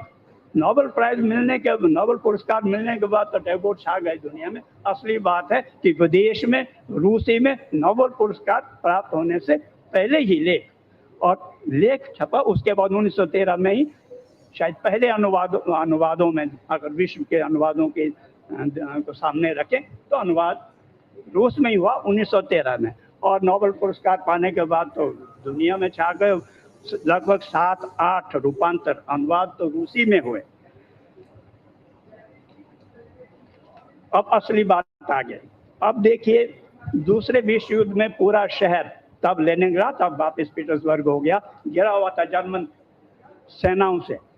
तोपें हैं, बंदूकें हैं, कभी भी मारा जा सकता है। भोजन नहीं है, लेकिन भोजन तो दूर, कागज नहीं है, लेकिन एक व्यक्ति थे रामचरितमानस का अनुवाद कर रहे थे। सोचिए तो, जब खाने को नहीं है, मृत्यु किसी क्षण दस्तक दे सकती है, एक आदमी रामचरितमानस का अनुवाद कर रहे थे। वो थे प्रोफेसर बरानिक। ये लोग हैं जिनके आगे नतमस्तक हुए बिना नहीं रहा जा सकता है। अब आगे तो मैं, अब क्या समय की सीमा है, लेकिन मोटा मोटा तौर पर आपको बता दें कि क्रांति के बाद तो खैर अनुवाद होने ही थे और बहुत बड़े पैमाने पर हुए। और उसमें सारे हिंदी के देखे प्रेमचंद पूरे छा गए। अब कितना किनके नाम ले हम, तो मैं थोड़ा इस असल बात अब आ गई अपने कंट्रोल उपसार से बहुत अनुवाद हुए, लेकिन जितने अनुवाद रूसी साहित्य के भारतीय भाषा में हुए, हिंदी में हुए, उसकी तुलना में भारतीय साहित्य तो कुछ भी नहीं है। अभी आपके सामने दीपक कह रहे थे, अगर चीनियों ने हमारे अनुवाद से भरा कमरा है तो हमने चीनी से अनुवाद एक टोकरी के बराबर भी नहीं। लेकिन रूसियों ने अपने साहित्य का खूब अनुवाद किया, लेकिन हमारा साहित्य कम ही अनुवाद हुआ। एक बड़ी योजना बनी थी 80 के दशक में कि 20 खंड भारतीय साहित्य के रूसी में और उसी तरह सोवियत साहित्य के हिंदी में 20 खंड आएंगे। 5-6 खंड आए हैं भारतीय साहित्य के रूसी में और 5-6 खंड हिंदी में। इस क्रम में प्रोफेसर इंद्रनाथ चौधरी सचिव से बोले अब इस क्रम को आगे क्या बढ़ाना है, तो हमने कहा तो भाई यहाँ करो ना, आप साहित्य अकादमी के सचिव हैं। तो उसके बाद सोवियत संघ के विघटन के बाद पहला जो अनुवाद हुआ 20वीं सदी की रूसी कविता वो मेरे अनुवाद में आई थी। लेकिन सबसे बड़ी बात है इंद्रनाथ चौधरी के प्रयास से 2 और खंड है प्रख्यात रूसी लेखक रसपुतन की रचनाएं। अब सोवियत संघ का विघटन, अब सारा प्राइवेटाइजेशन का दौर है, किसी को फुर्सत नहीं है, लेकिन अपने प्रयासों से काम चल रहे हैं। इस क्रम में मैं खत्म कर रहा हूँ। विजय कुंभ नारायण की कविताओं का अनुवाद बड़ा संकलन आया है, और साथ में मृदुला गर्ग का उपन्यास चित कोबरा भी रूसी में अनुवाद अनुवादित हुआ है। और सबसे बड़ी बात, महत्वपूर्ण बात, थोड़ा सा इशारा इन्होंने भी किया, 10 भारतीय साहित्य के रचनाओं के रूसी में अनुवाद साहित्य अकादमी ने छापे हैं, और ये क्रम आगे बढ़ना चाहिए। हम जैसे रूसी अपना साहित्य हिंदी में उपलब्ध करा सकते हैं, तो हम रूसी में क्यों नहीं अपना साहित्य उपलब्ध कराएं? ये आप प्रयास रहना चाहिए। धन्यवाद। धन्यवाद प्रोफेसर बरयाम सिंह, आपने काफ़ी लंबा सफ़र तय किया भारतीय और रूसी साहित्य के साहित्यिक संबंधों के बारे में। काफ़ी रोचक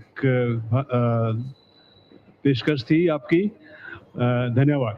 मैं अब now I invite professor SP Ganguly, who is an eminent scholar of Spanish studies, to present his paper or make his observations. Please. Hello, good morning. Can you hear me? Am I audible? Well, very, very good morning. And of course, I am very grateful that this opportunity has been given to me by the Sahitya Academy. I have participated in some of the earlier events. But this is, a panel discussion, which brings in a completely new question about the translation of Indian works into foreign languages, Indian translations abroad.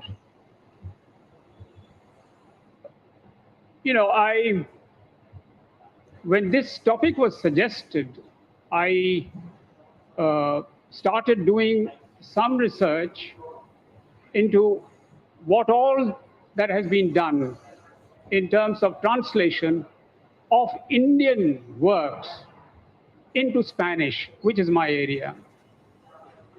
And I found,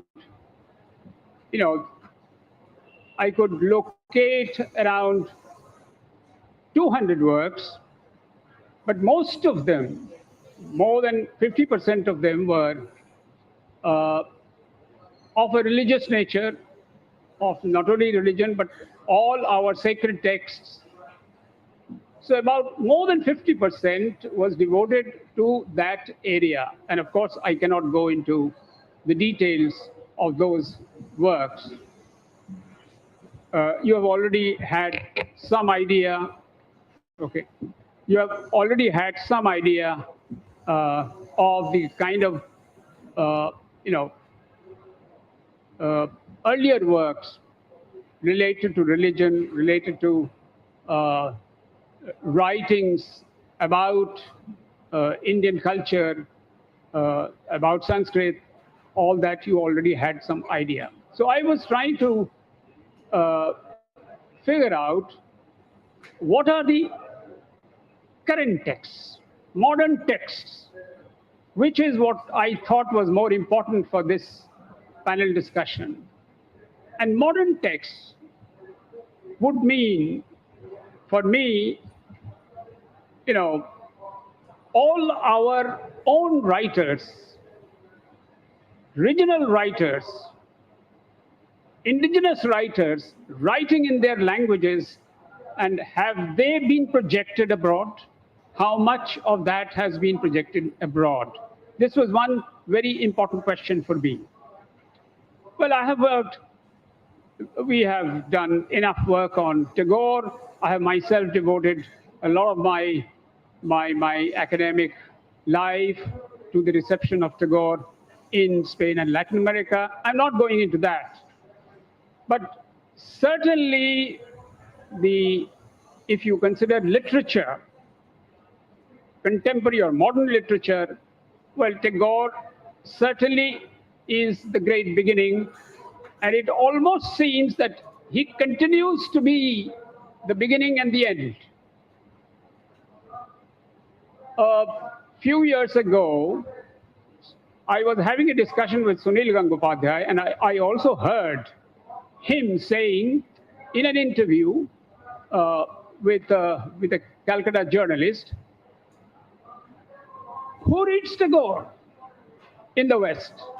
I was in Canada, he said, and there were 15 authors in that panel, and I asked them, what work of Tagore have you read? None of them could give me an answer, not even one work, and some of them even had not heard of Tagore.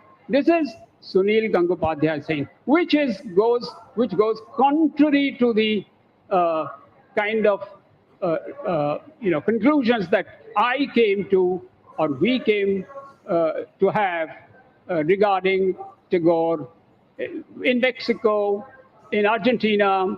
Whenever I visited libraries or bookshops, particularly in libraries, I wanted to clarify whether Tagore is read. Most of the Tagore books that were there in the libraries, I saw the first page, the issue page of the libraries, and I found that that book has been issued at least 20 times in the course of the last few years.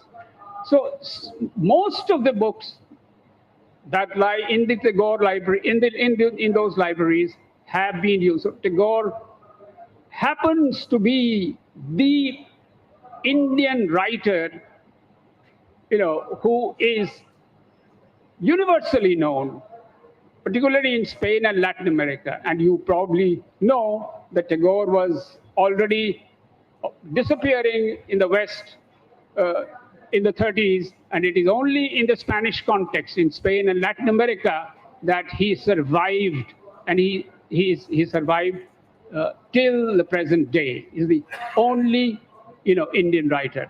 But I am not going into Tagore at all.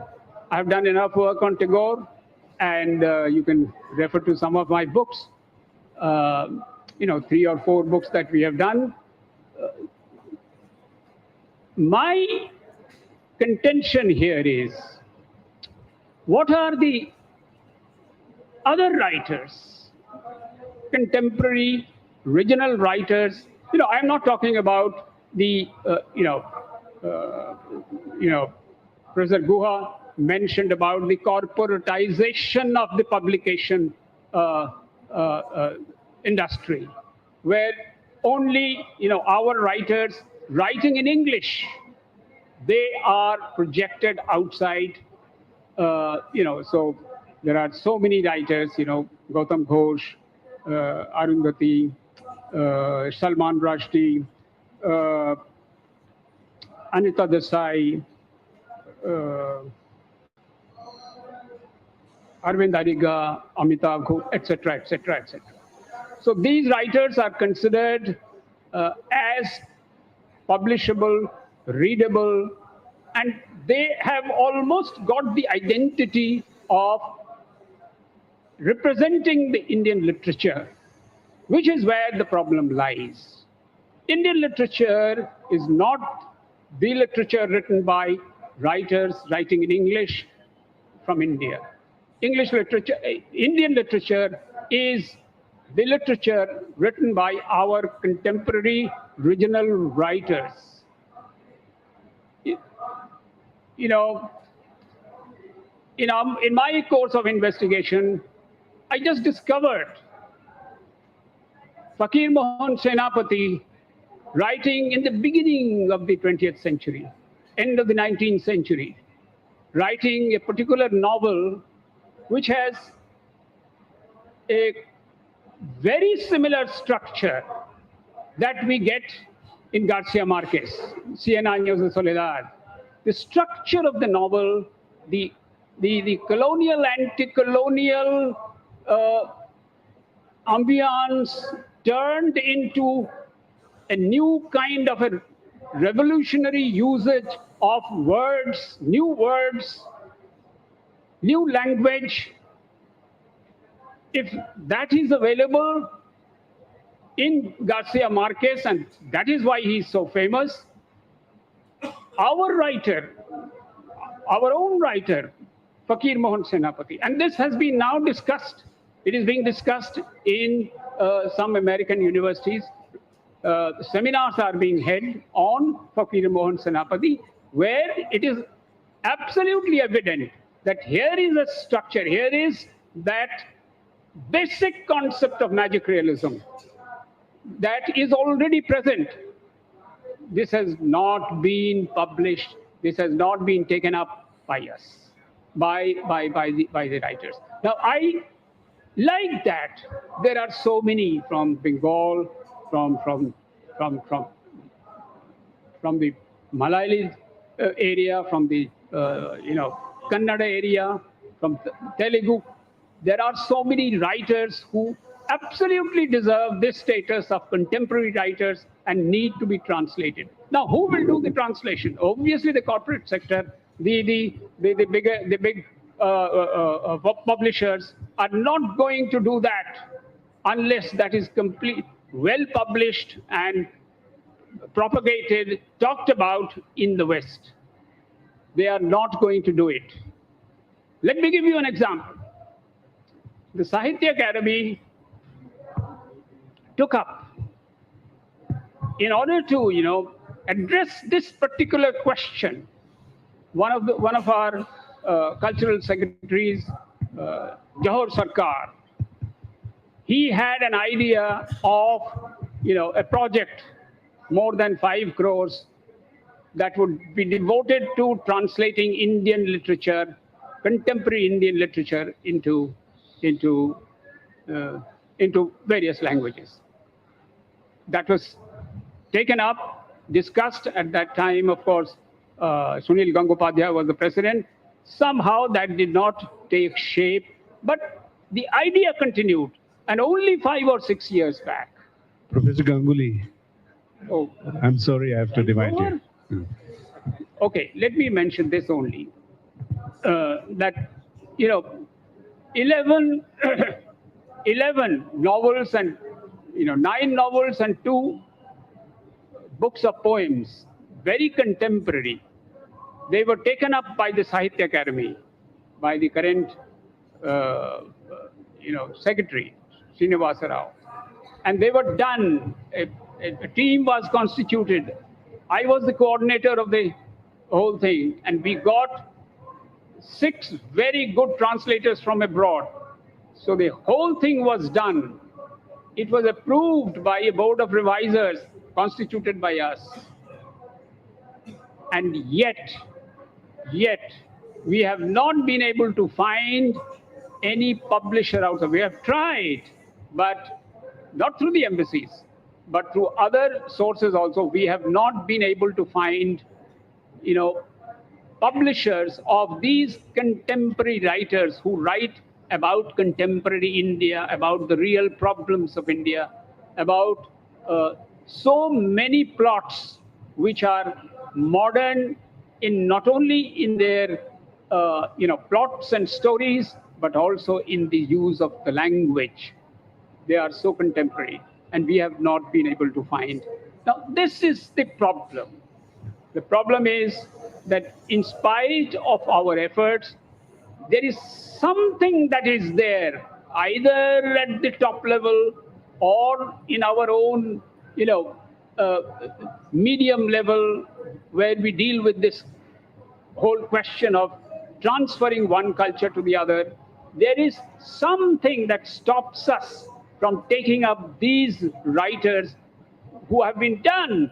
The translations have been done, yet we cannot bring them out. There are 11 books lying. Lakhs of rupees have been devoted for this translation, and yet we are not able to bring them out. Now, this is a very, very difficult situation in the realm of translation for India, for Indian writings. And there is a chasm, there is a big difference between the way those writers writing in English, and they are well connected to the publishers abroad, and our Indian writers who really bring out new things. And even if they are translated, they are not finding the proper publishers, in spite of our best efforts. We are in this situation, and this situation will take a whole, certainly if at this time an old work from Sanskrit is translated by a person who knows both the languages, including Sanskrit, it will be taken up. Now, there is a very, very, a phenomenon which I would call which was characterized by an imperial rivalry between the Britishers and the Spaniards. The Britishers never allowed, in the beginning, to get many Spaniards here who could come interact with Indians. They never allowed.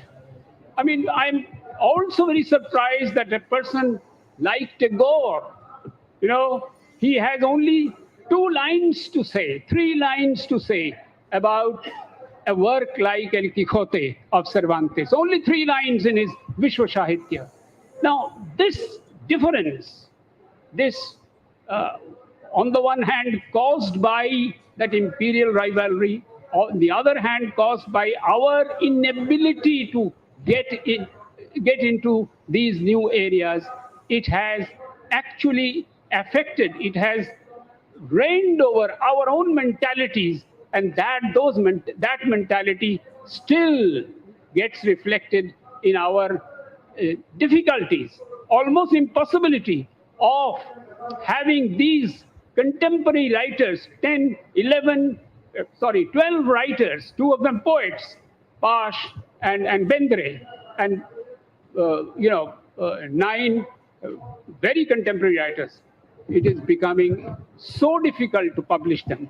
Lakhs of rupees have already been sent. We are in this fluid situation, and anyone who says that in the translation field everything is going okay, we are going ahead, here is a great impediment, which is either imposed by our own lack of imagination, or of our own decision making, or our own ideological preferences. Thank you. Thank you, Professor Ganguly. I just wanted to show you, this book we had produced in 1995 in a conference, Hispanic conference. And here is a complete list of books, and well-researched, list of books that have been translated into other languages. So we employed a team to do that. This was done in 1995. And the next, course of research that I did in making this archive was now, because of this seminar, I worked for a few days and made a list of books.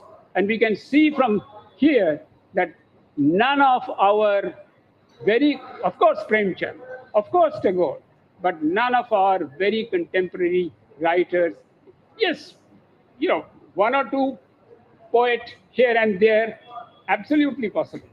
But in a big way, translation to be taken up in that solid fashion, which it deserves, that has not been taken up.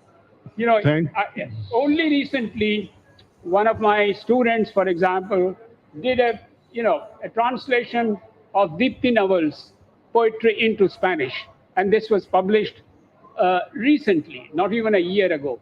Now, I had published a similar thing of Sunil Gangopadhyay, and even Indian poetry, in which there is this in this book there are 74 contemporary Indian post-Tagore poets which have been published. But these things are only rare. These things are only taken up not in a large fashion, as a policy, but only, very, very, few instances are there of such publications. This is where a lot has to be thought about by the government, by the institutions, by the Sahitya Academy, and by other institutions in these various regions. Thank you. Thank you, Professor Ganguly. Now, you see, time up to the lunch is very little, and we have two speakers, including me. So I invite, without losing any further time, I invite Dr. Bandyopadhyay, who teaches Spanish at Cervantes Institute and is a poet and prolific translator. Dr. Bandyopadhyay. Thank you. Thank you, Chair. Thank you, esteemed panelists. I'll be brief. I have only this thing to explain. Most of the things have already been discussed here. The only thing that I would like to add to what Dr. Ganguly was talking about is the name of this panel, Indian Literature Abroad. This was the project name that we all worked in ILA long time back. With Sahitya Academy, I worked under Professor Ganguly, and we translated contemporary Indian literature, and we couldn't find publishers. But anyway, going further back, in 2008, I was in Spain with a creative writing fellowship. And when I was there talking about Indian poetry in different seminars, and I was wondering that nobody knew anything about India, anything apart from Tagore. And even in the literary circles, they had no idea about India except Salman Rushdie, the great Indian author. So I tried to propose and little things with the publishers, and I could manage to find a very small press in northern Spain to publish a Bengali poetry anthology post-independence Bengali poetry anthology, and that was the last book of post-independence Indian language writing in Spain. After that, Rocio, I forgot her surname, she came to India and learned Urdu, and she could find a little bit of space in Spanish publishing industry, and she could manage to publish Nair Masood into Spanish. And very few of them, among them is Jesus Aguado. Jesus Aguado is a major Spanish contemporary poet whom we call Vikram Babu lovingly because he is more Indian than Spanish, I believe. And he tried to push Indian poetry everywhere, but almost in vain. He couldn't even manage to get half of his things published in Spanish. And because there is a lack of interest in the entire Western world, probably, about contemporary India. They are more interested about the typical things. And I thought Sanskrit was the privileged one, but now Dr. Pujol confirms that not even Sanskrit has the prestige anymore. They're closing all the Indology departments. I do not really know where to head, because contemporary India, and especially who are writing, like I write in Bangla, so people who write in Indian languages, it's very difficult to get a publisher anywhere in the Western world. For poetry, it's not even in the scene. And the second step, I was, after that ILA, just a little bit before that ILA, we started a collective in Spain called Aravali. That was the first ever endeavor to showcase contemporary Indian poetry in Spanish language. We started with a website with a contemporary Spanish poet and teacher, Nuno Aguirre, who was here in India teaching Spanish at the Jamia Millia Islamia. And I and him, we started this portal. We still have that website on, but we couldn't find a publisher. We had all the translators panel who knew Spanish and the target and the source language well enough to translate directly from Indian languages, but we couldn't find any publisher anywhere. So through Science Academy and through other government agencies, I would like to request them to promote not only the common face of Indian culture, that is yoga or Bollywood or any other things. Those are the people, they know it, and they already know about it, and it's very well known. But the face of Indian literature anywhere in the world is not known. The contemporary one. The contemporary India is unknown. The only thing that they see in Slumdog Millionaire, but that's not India. That's probably not the only India. So I would like to request all the government agencies to act upon this and try to bring forward something of contemporary India to promote outside India. Thank you.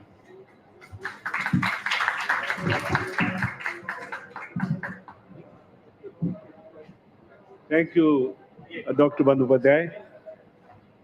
We are left with a few minutes. I'll make my observation as briefly as possible. In fact, my job has been made easier by Professor Varyam Singh. We both are Russists, so most of many things which I wanted to speak of, he has already spoken. I'll speak about the theoretical concepts as to why, for example, before that, I wanted to speak about this book. This is India and World Literature. This is based on a symposium which was organized in 1985 by my department, and I edited this book, published by Indian Council for Cultural Relations. In this seminar, 300 delegates from abroad had come and presented their papers. So we have some of them in this book. What I want to say is that this topic is so important that it deserves further investment in it, both in terms of scholarship and monetary part. Coming back to my topic about Russian literature, India in Russian literature, I would call it Indian literature in reception of Russian literature. Why does, let us say, Indian works travel from India to Russia? Why does that happen? And this can be spoken about other literatures also. In comparative literature, there is a theory called, there is a term called borrowing. The borrowing generally is not a very positive term, but in literature, borrowing happens according to Russian scholarship because of two preconditions. One, the borrower, the literature from which it is borrowed should have something to give. Second, something to give. And second, the borrower should have some disposition. It's called cultural parallelism. It should have positive attitude to what is being borrowed. The second thing, the borrower should be prepared enough to borrow it and kind of recondition it. And that is why, as Professor Varyam Singh mentioned, in 18th century, Shakuntala and Nal Damayanti were translated by eminent Russian poets, Karamzin and Zhukovsky.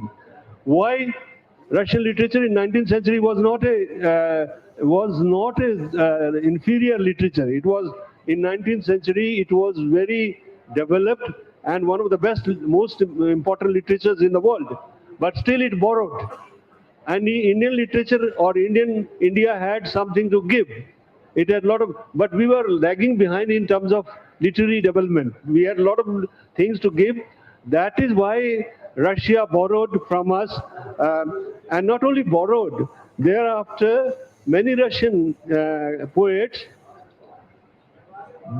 recreated Indian motifs into their poems. I can mention some of them. For example, Simon Natsan created three nights of Buddha, 3 meetings of Buddha. Balmont created a poem called Maya, Nuts and Indian motif.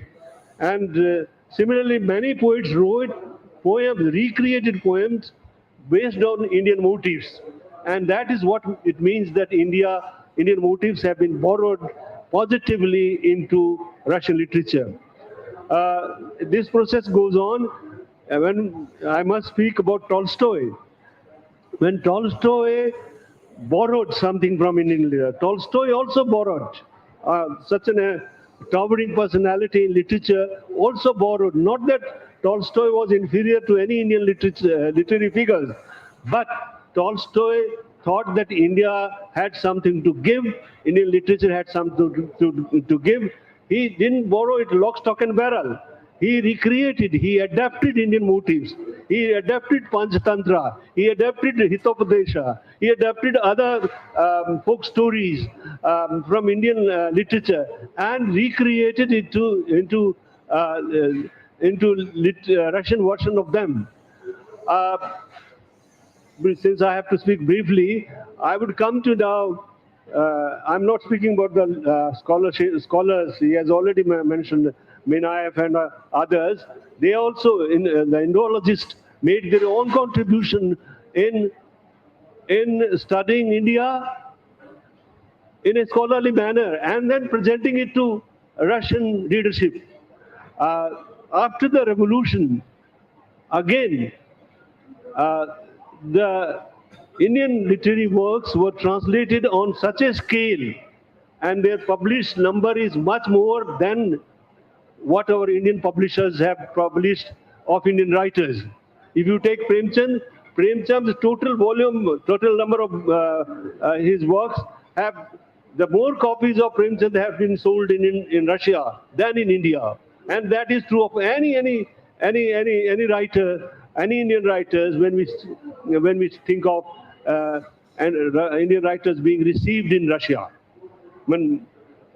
so what I want to say that translation has been spoken of by another concept. Translation is not mere transplantation. It is a process of recreation. It is many problems arise. The problem of beauty and faithfulness and all that. Professor Dr. Oscar Pujol has spoken about it. I won't take you much of your time, but more important thing is the translation process gives rise to further creative process, further regenerative process. Based on translation, motives travel from one country to another, one culture to another, one literature to another. So far as, since we are talking only of Indian literature abroad, I wanted to make a few remarks about translations of Russian literature into Indian literature. I mainly would speak about the poetry among us is present one of the most eminent translators of Russian poetry into Hindi, Dr. Varyam Singh. He has made tremendous contribution, and role of the translators has to be assessed, has to be given its due. Many people think that translation or translators do not deserve the same respect or same recognition as the writers. I think that is a false notion. We need give the translators their due. They are the bridge between the culture. They are the ones who bring Russian literature close to us, or Hindi literature close to Russian readers. I mean, that can be true of any literature for that matter. Thanks a lot. Thank you.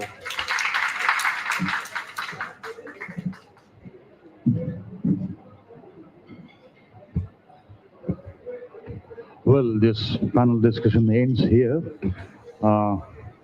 As we expected in the morning, it went off so beautifully, and now it appears that it needs a little bigger canvas. We may have a 2-day seminar in future soon. Finally, I heartily thank the chair, Dr. Abhay Mauryaji, and all the scholar participants who took part and shared their views. Thank you all. Thank you all. I invite you all to have lunch together.